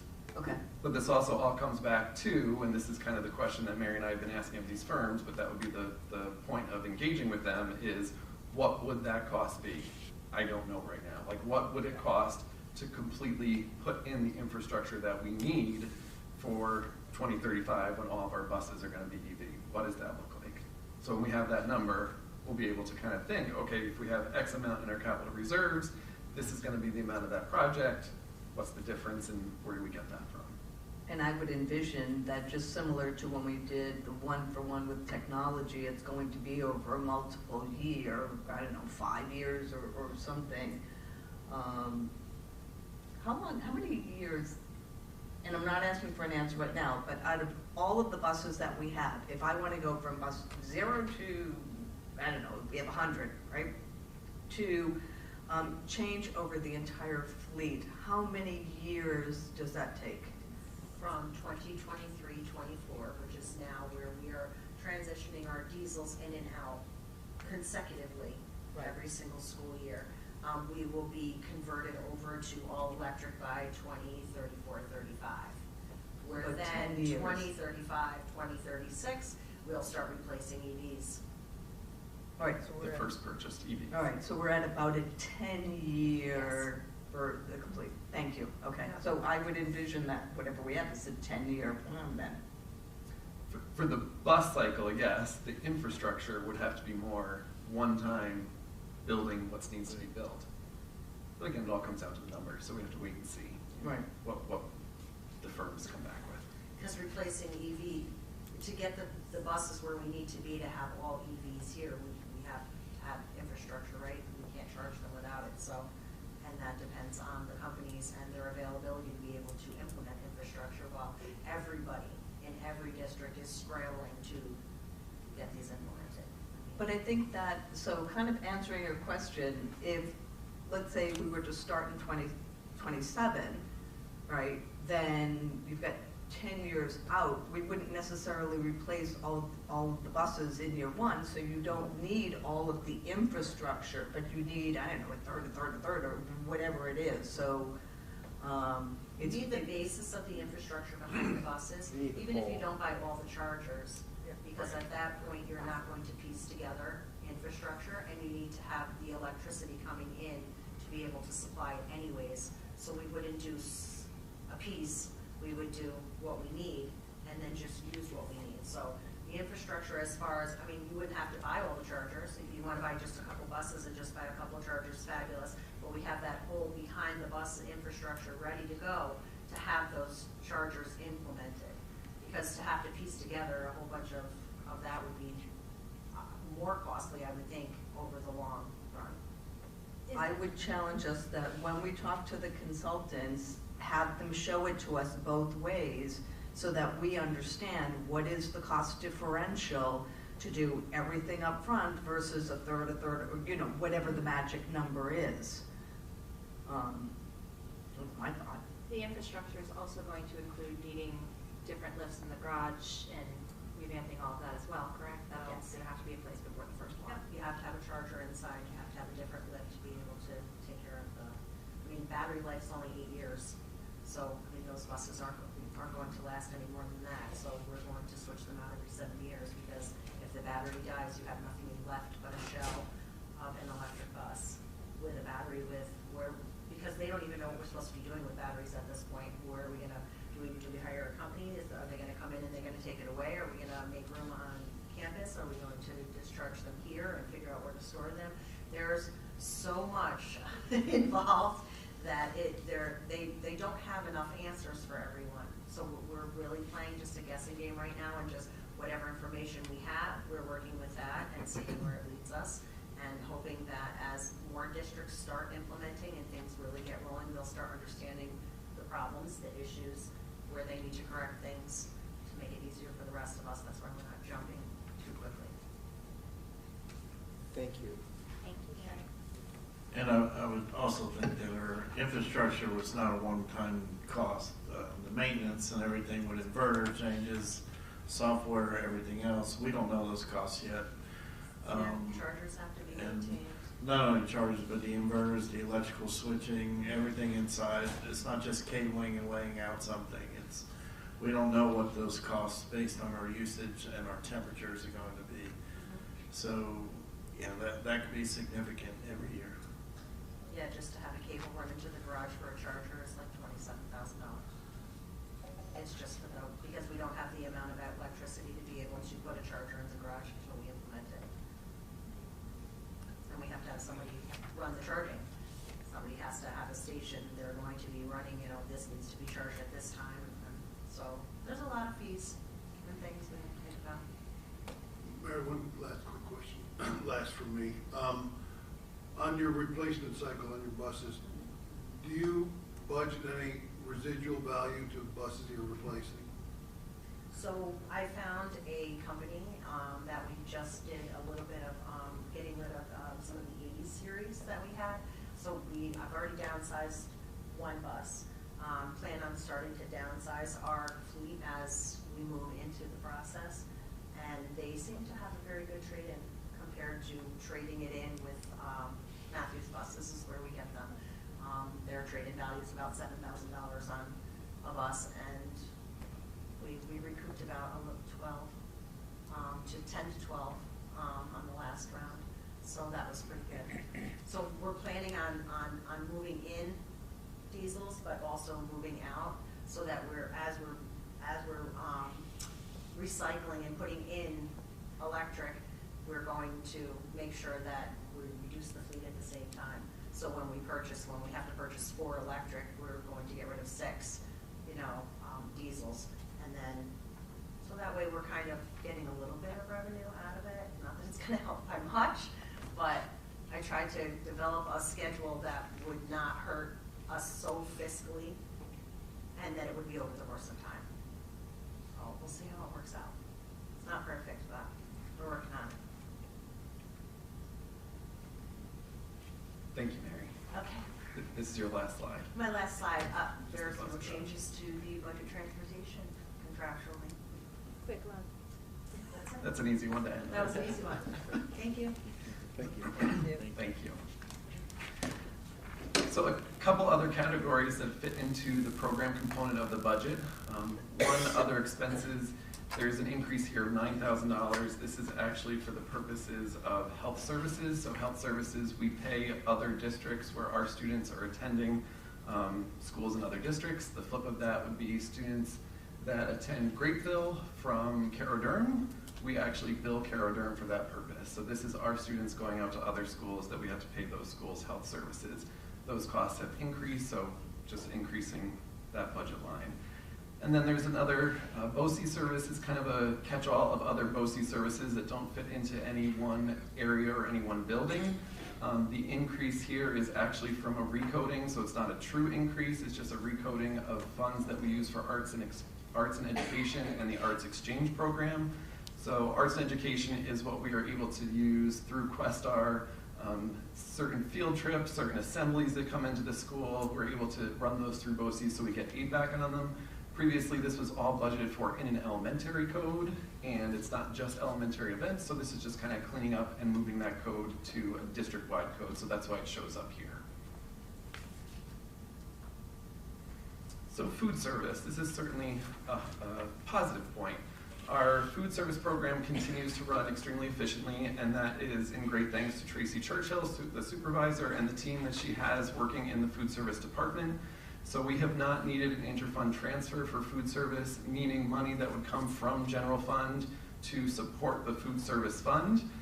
Each year for a number of years, we've ended the school year in the food service with a positive fund balance. So at the end of this current school year, we do expect again to have a positive fund balance. Just for an example, at the end of last school year, the fund balance in the food service department was $167,000. Those funds, we use some of those, for example, to purchase some of the new food service lines that you see in the middle school, high school cafeteria. So certainly a positive point in our district, in our budgeting, that we don't have to use general fund to support the food service program. So all of that to say, there's a zero in that budget line, which is a good thing. Special aid fund, so this is another interfund transfer. In this case, it is a transfer from general fund to federal fund. So we do have some students, connecting back to what Brooke shared earlier, our special education students. There are some students that by IEP or individual education plan require a full year program. So that means they attend programs over summer as well. That's referred to as the Summer Handicapped 4408 program. 80% of those costs over the summer are reimbursed by New York State. 20% has to be covered by us as a district. Again, this is an area in recent years that we've seen that cost increase, so we're looking to increase this from $65,000 in the current budget to $70,000 in next year's budget. So there's a $5,000 increase in that budget line.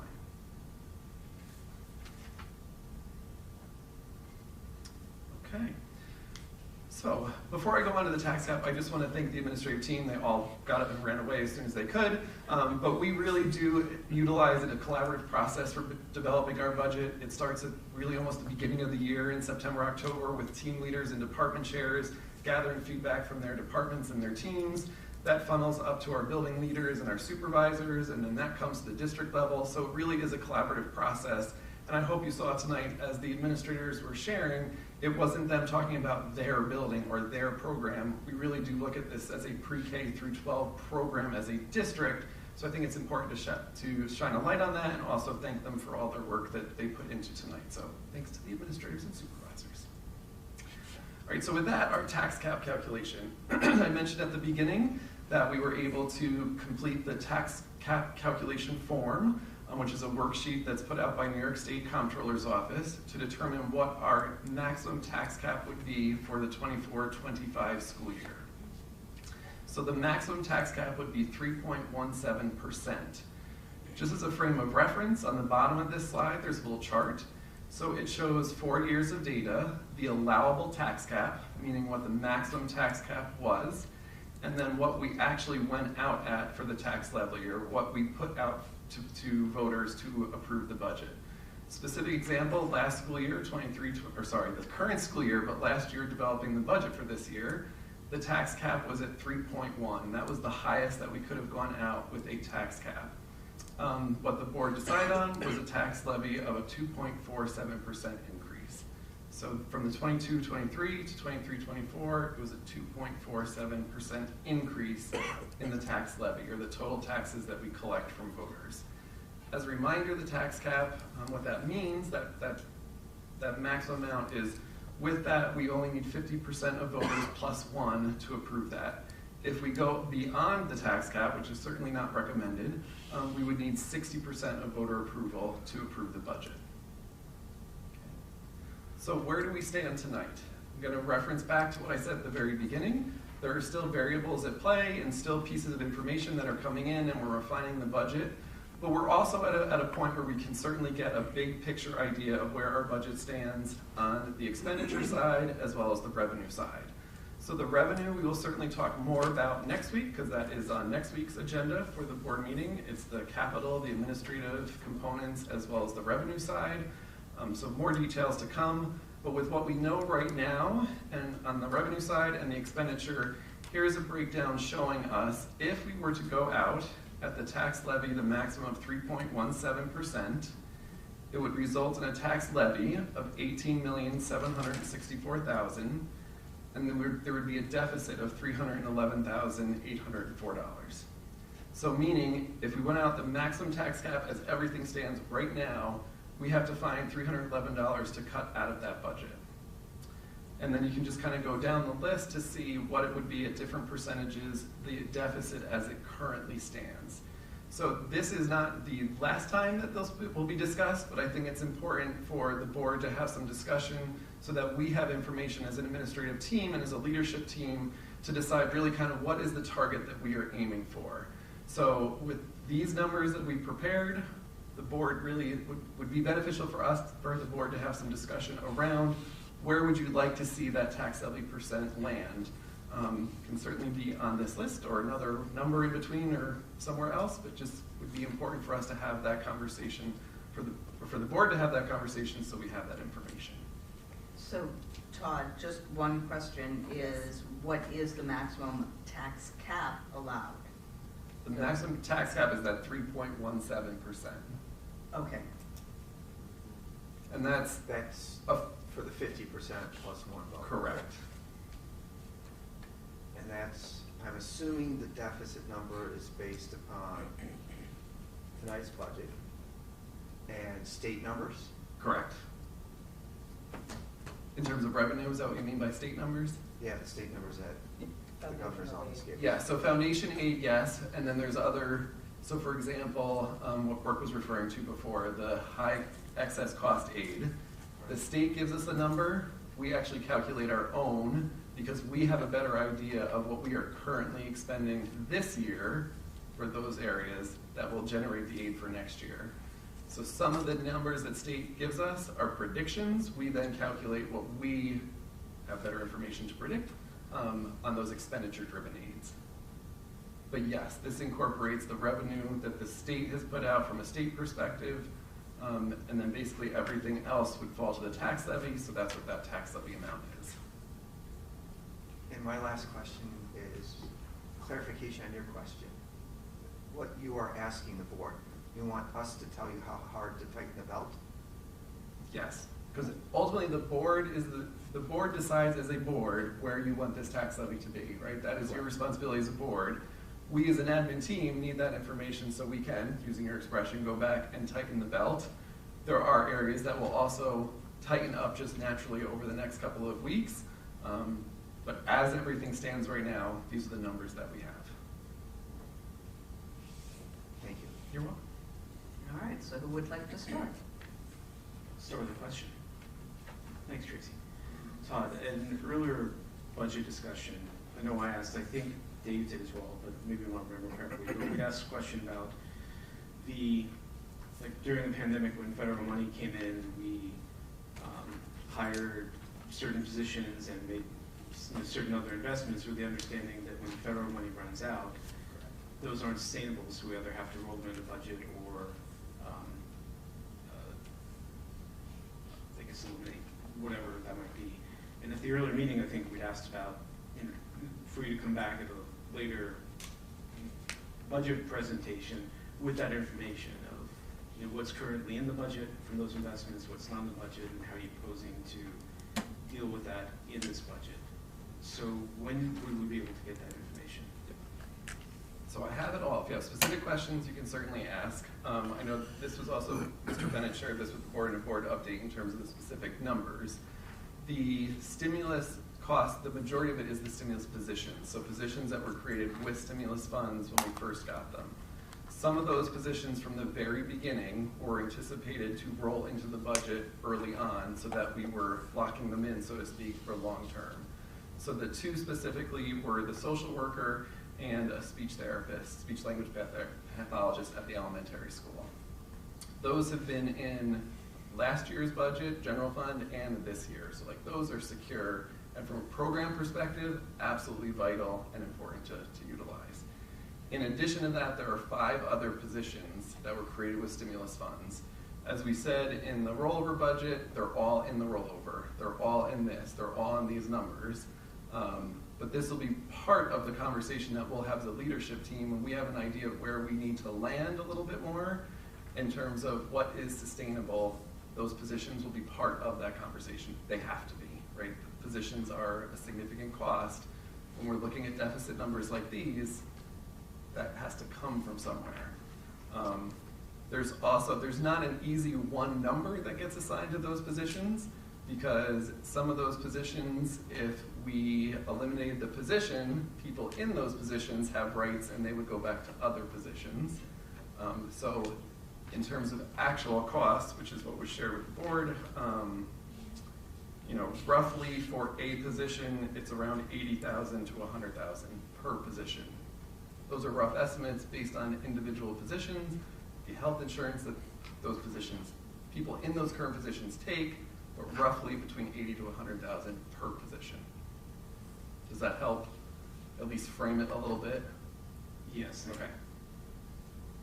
But Todd, if I could ask a question, my understanding was that over the years, we have allocated some of those positions and incorporated them in, and we had, I thought, 2 positions, possibly 3 outstanding.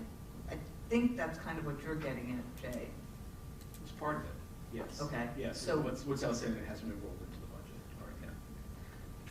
So the 2 positions that I mentioned earlier have been in, again, last year's general fund and this year's general fund. Those are in there. The other 5 positions, we had 2 positions in this current school year that we had budgeted that we did not fill because of enrollment purposes and section size. The decision was made not to fill. 3 open. So then there were 3 open, correct. Okay, all right, so 3 is the number I'm going to think of. Okay, all right. I just want to make sure I'm following the bouncing ball. Yeah. So you're thinking of 3 because there were 2 budgeted that you didn't fill. So you're just assuming like instead of 5. Right. Those funds were already budgeted for salaries for purposes of a position. Sure. Okay.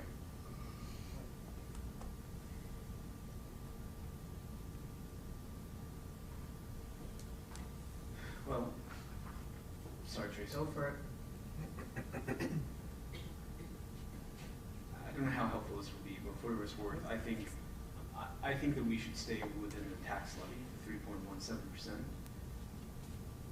It's my personal opinion. Beyond that, I'm looking for discussion with the board. I guess it's possible, compelling argument you made to go somewhat above it, but I think that we should. I would say our starting point should be the tax levy cap, and the discussion is, do we want to try to land there or come below it? So I think the same discussion we had last year, where we ended up with, I think, a cushion between where we were going up to where we could be, just to try to get this discussion started though. So again, just as quick reference, last year the tax cap allowable was 3.1. We went out at 2.47. If I remember correctly, I haven't gone back to look, and I barely remember correctly, so I might not be remembering correctly, but I think we started last year, again, above the allowable tax cap. Do you remember if that's correct, And then we worked down below it. I think we were pretty close to the tax cap, but I think we were a little above it, weren't we? Well, what it could have been was if you, and I didn't do this for tonight, I certainly could, but if, for example, taking the budget that was proposed tonight and all the things that are in it, what would the tax levy increase have to be to support that? So the column all the way on the right would be 0. I think that's where you're maybe thinking last year the conversation started. Okay. Or not, maybe I'm wrong. But certainly 3.17, to Eric's point, that's the 50% plus one. Right. If you go above that, you're going to a supermajority, 60%. It's a whole, we have not done that as a district. It's a whole different conversation, in my opinion. But And also, Todd, thank you for putting this together. It's a helpful reference. Jump all in. All right, well, I'll go back. Otherwise, I'm just gonna go around and pick on you one by one, so. Oh, I don't mind jumping in. So what I remember from last year as far as the discussion was, I think I had asked Janet at the time to go back and to see if she could recrunch the levy down a little, and then I said I would just be happy at 2.5, and then she got it down to 247.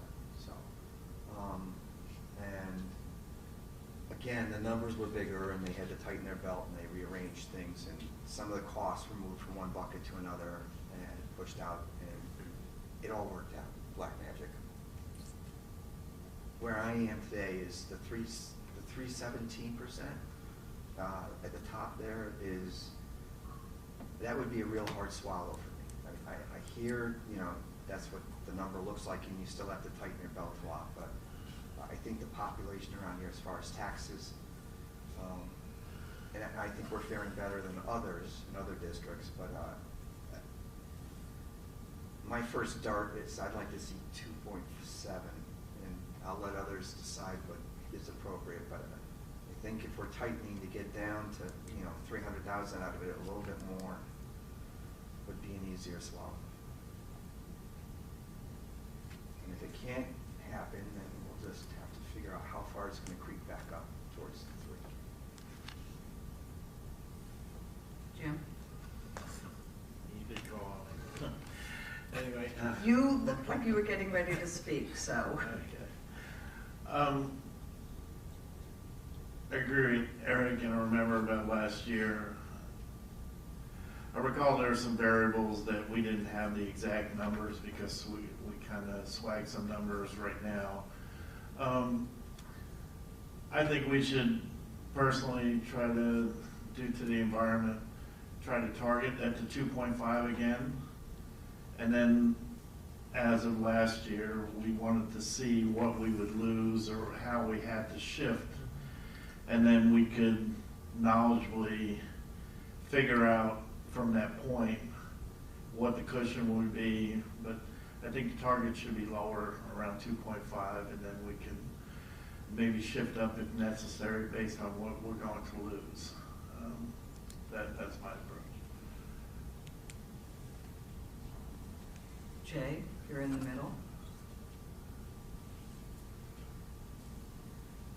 Well, as I said, I think that the 3.17 as a cap is my starting point, and then it's a discussion with the board of how much below that do we want to get. I don't have an opinion as of now where we should target below that. But I agree with Jim that the approach will be very helpful. If things are removed from the budget to try to meet a lower tax levy increase, it would be helpful to know what's being removed, which I think you did. I shouldn't even try to remember last year now.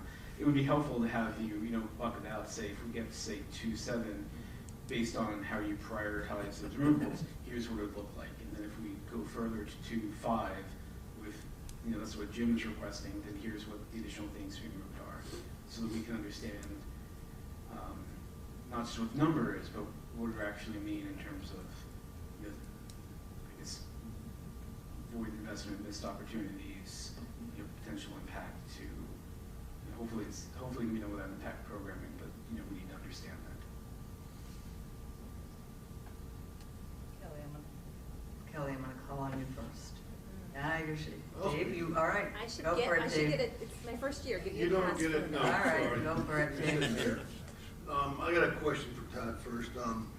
According to the governor's budget, we're one of the only, and we talked about this a little bit earlier, only school districts in our area that got an increase in foundation aid, about 800,000 is what I heard. Did you get any information? Do you have an inkling or feeling that why that happened for us? Yes, I do. So foundation aid which comes from the state, is based on a formula that incorporates a lot of different variables. So my understanding in looking at the aid docket, and you can go online, you can dig into all of these, you can really nerd out on it if you so choose. You can look to see where in the formula, what has shifted and changed that led to us getting a different amount. So it really comes down to two different pieces. One, part of what the state looks at is the wealth ratio or the wealth of a district. So the number that's used for that purpose in the formula for Greenville from last year to this year, that number has shifted to show that the need of the community has increased. What that means is the state picks up a higher percentage than it did in the past, which that means we get a little bit more aid for that purpose. So that's one. Two, the other one is our enrollment from the previous year to this year has increased. So foundation aid, a big part of the formula is based on number of students enrolled. So a number of the districts around us that have seen decreases in that aid is because their enrollment has decreased, and in the governor's proposal, she's proposing that the hold harmless rule that has applied in the past no longer applies. So in the past, you wouldn't get less than you got in the year prior. Now she's proposing, nope, let's actually adjust it to what true enrollment is and deal with the consequences or deal with the number that comes out. So that's one of the reasons other districts have decreased. Greenville, our number has increased, not huge, but enough that it's at least increasing. And the other piece of the student enrollment part of the formula is you have a weighted pupil count, and basically special education students with IEPs, count in addition in that weighted pupil count. All that means that it gives us a higher number to multiply the number that what we get per student. How'd I do? You did great. Okay. That jives with the information I have. How much of our fund balance have you applied to the rollover budget or the current budget? The same as last year, but I'll get that number. I don't have it off the top of my head. Significant amount, or, because I'm sure that there's enough that we could reach this without any significant damage. My concern is the same as it was last year, actually, although this is a little bit more drastic for me. And I know the position I end up taking on this board, but quite frankly, a $2 million increase for our community in the school budget, I don't think is going to go over very well. And you can look at the percentages, but I think most people are going to look at those, if they look at anything, they're going to look at those numbers and express some concern.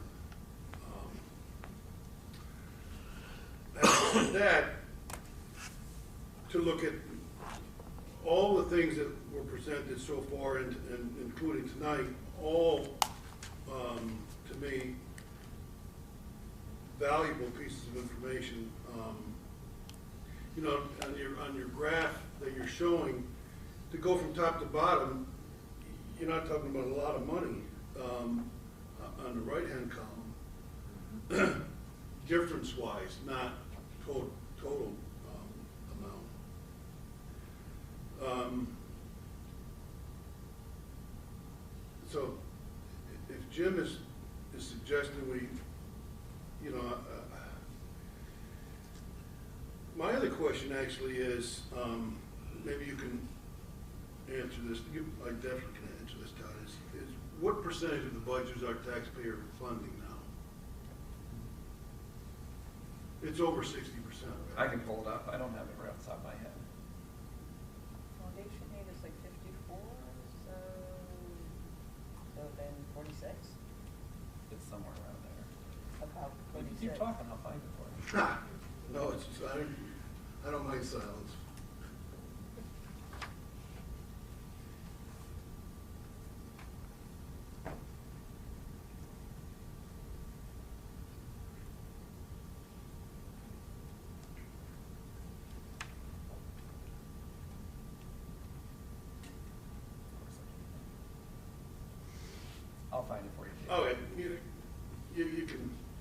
then, when you find that, you can, see if the numbers changed, percentages changed from last year, to this year. It hasn't changed drastically, I'm sure. But I'm interested in, you know, if we're gonna do anything with that, with these numbers, and I know that what you just said about preparing for upcoming expenses and plowing some money into an additional capital fund. And then the philosophy for our budget is, you know, we have a high, I think for our community and our size school, we have a high fund balance. And absolutely that's due to the way the business office has been run. So that's a good thing. And the philosophy is, well, we're going to wait for a rainy day, you know. So is this rainy day better or worse than the rainy day in the future? That's a tough call. That's why you put it out to a vote with the best proposal. So Kelly can speak now. All right, I'm going, Kelly, before you go, I'll go first and then I'll let you go last. So in looking at these numbers first, I'd like to thank everyone for crunching a lot of numbers and kind of getting us to the point where we can have this discussion. I'm not comfortable going out at 3.17. I think it is too high, and especially given the fact that part of the reason the foundation aid increased is because we are a poor community. That's what is being said. That's why we have more foundational aid. Our needs are changing, however, and we have more special ed students with higher needs, and it's driving a lot of the costs. So we also need to kind of manage that. I absolutely say that just personally, we've got to be under 3. I am comfortable starting at a 2.5 and seeing what does that mean, what are we losing from that, and so forth. I am hesitant to dip into the general fund for multiple reasons. We are going to need that money for EB and some of the things that we know are coming down the pike. The other thing is that if we start pulling from that, I am concerned about the economic health of New York State, because it's not that long ago when we had the GEA, the gap elimination adjustment, and part of the reason that we were able to survive was because we had those funds for rainy day. And I don't feel that it's raining enough right now to start pulling for it. We already pull from it. And if we start pulling more, we're going to get to a point that there's nothing left. So it's a balancing act for everything. So I kind of net where I'm netting out, started at 2.5, see what we're losing, and so forth. And that's with the understanding that our special ed needs are increasing significantly. It would be helpful, Todd, if we could add in, we showed the beds numbers for this year and next year, but if we could add in last year's, because we actually are showing a 1.6% increase in students, what we looked at total. As far as like the population, I think the student population, it gets lost. You're not seeing that increase unless we put in the 22 numbers, so that would be helpful. And the other thing is looking at in 22, we had 212 special ed students, and the number that we're now up to is 225, projected to go to 237 for that. So again, another number that is driving some of those costs, and it's a significant increase. So Kelly, you're up.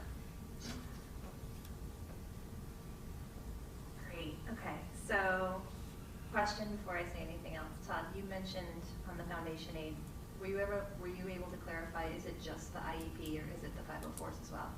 Just the IEP. Okay. So Not we have the another 504. population there, special ed wise, with accommodations and needs that isn't being accounted for with that foundation aid. Correct. An increase in 504s does not increase foundation aid. Okay. So I love that the admin team worked together to build this, but now I have this vision in my head of us telling you to tighten the belt and these amazing administrators having to get together and like fight each other over who has to cut.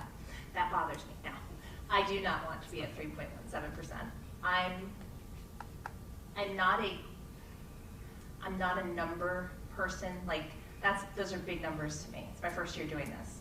So I very much would appreciate seeing what it means to cut down to 2.5. What does it look like? I need to know what's going to be cut, how much something is to add it back in, those kinds of things. I know it's more work, but for me to be comfortable taking it down or adding things in, like, do you understand what like kind of like what Jim and Ellen were saying?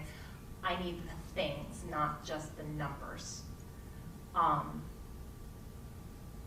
It's my first year doing it, so from there, yeah, I'm definitely not comfortable at the top, but I'll kind of defer to everyone else in terms of where to go to, because I don't know what it looks like yet.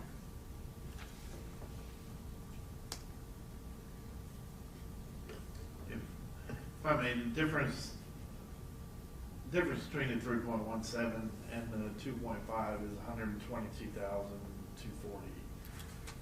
So we're starting at that point. I think, for us, I'm not saying put a line in the sand and say 2.5. However, I think it's important for us as for our community to try to come in and at least justify what's being lost. I mean, the difference between 3.17 and that. I'm sure there are other variables out there that we've put numbers on that aren't exact yet. So we haven't gotten the final total yet. So I think it's very achievable for us, 122,000 based on this budget, to try to target the 2.5. I'm not trying to sway other people. I think our community deserves that. And my misunderstanding, though, it's not. It's actually because it's 311,000 just to get to the tax cap, but then it's another 100 and something. So you're talking over $400,000 to get us down to 2.5% and be balanced. Am I right, Todd? Correct. Yes. Right, it's 434 plus.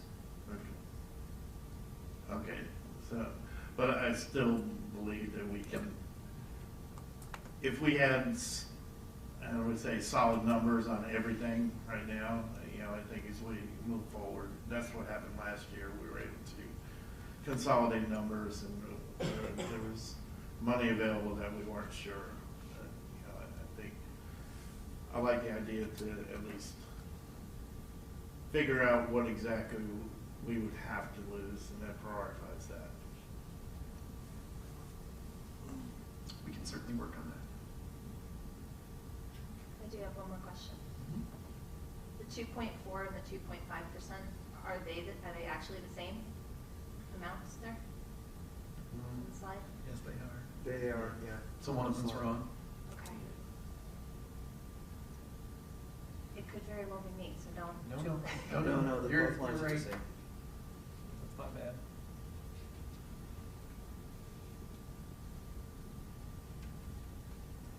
I'll correct it and let you know. Kind of distant question you can write down to get back to us. What was the balance on the budget on June 30th last year? Say that again. What was the leftover amount in last year's budget? What was the leftover amount in Were last we year's over budget? under budget? What was left over at the end of the year from actual to budget? In terms of what we carried over for unappropriated fund balance? Yeah. Oh, okay.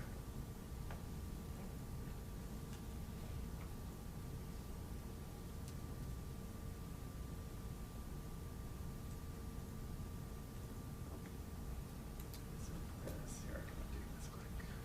The 2.5 is correct. It's the 2.4 would be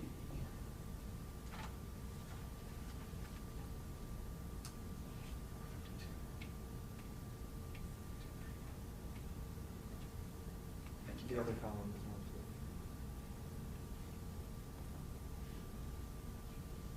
I don't have that one, but that's the deficit.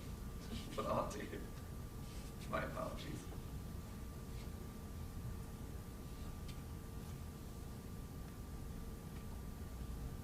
So then, I guess my question is, do you have enough direction from the board then? Yes, absolutely. Do you have enough to Okay. do that? Always. That's good. One more question, Tom? And there will be, as I've said a couple of times, even between now and next week, there will be some numbers that will shift. I just got a thing from Questar to better predict transportation aid for next year, so I'm going to work on that this week. Hopefully when I complete it, the number is higher than what we currently have, because it's a revenue side.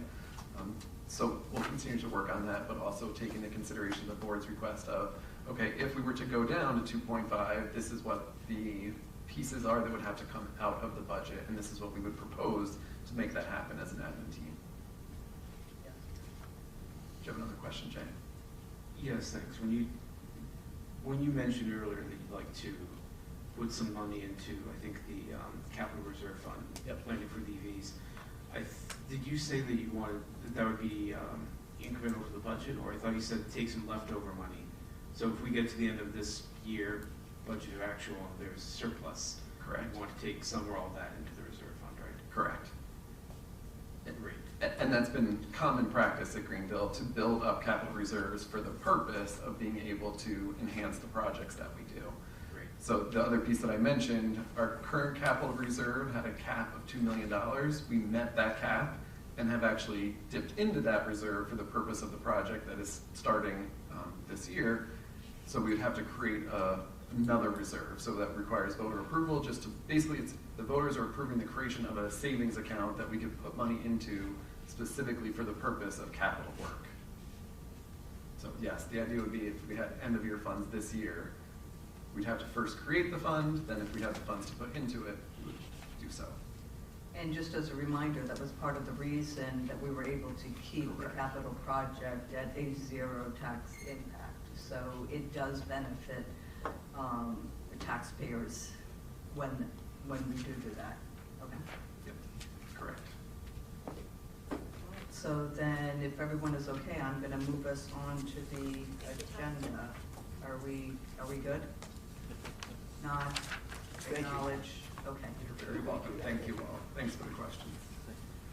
All right, so let's see.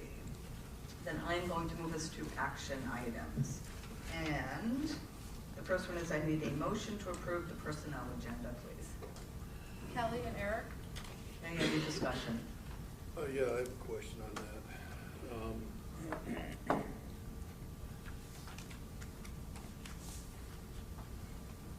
I lost that piece of paper, but basically we're. Wait, Dave, can you just use Yeah. the microphone for the I don't want to pull it recording? down, I address the soul. We're reducing we're going from a custodian to a cleaner. Any idea why? Use your microphone, Mr. Please. Basically, the decision was made, we reached out to civil service and was there a list available, and at the time we decided that we would turn it into a cleaner position because we felt like it would give us a bigger response to the posting. Okay. We're not creating a new position, right? No, we eliminated the Right, custodian right. position and created. We're not an additional position. Yeah. Any other questions? All in favor? Aye. Aye.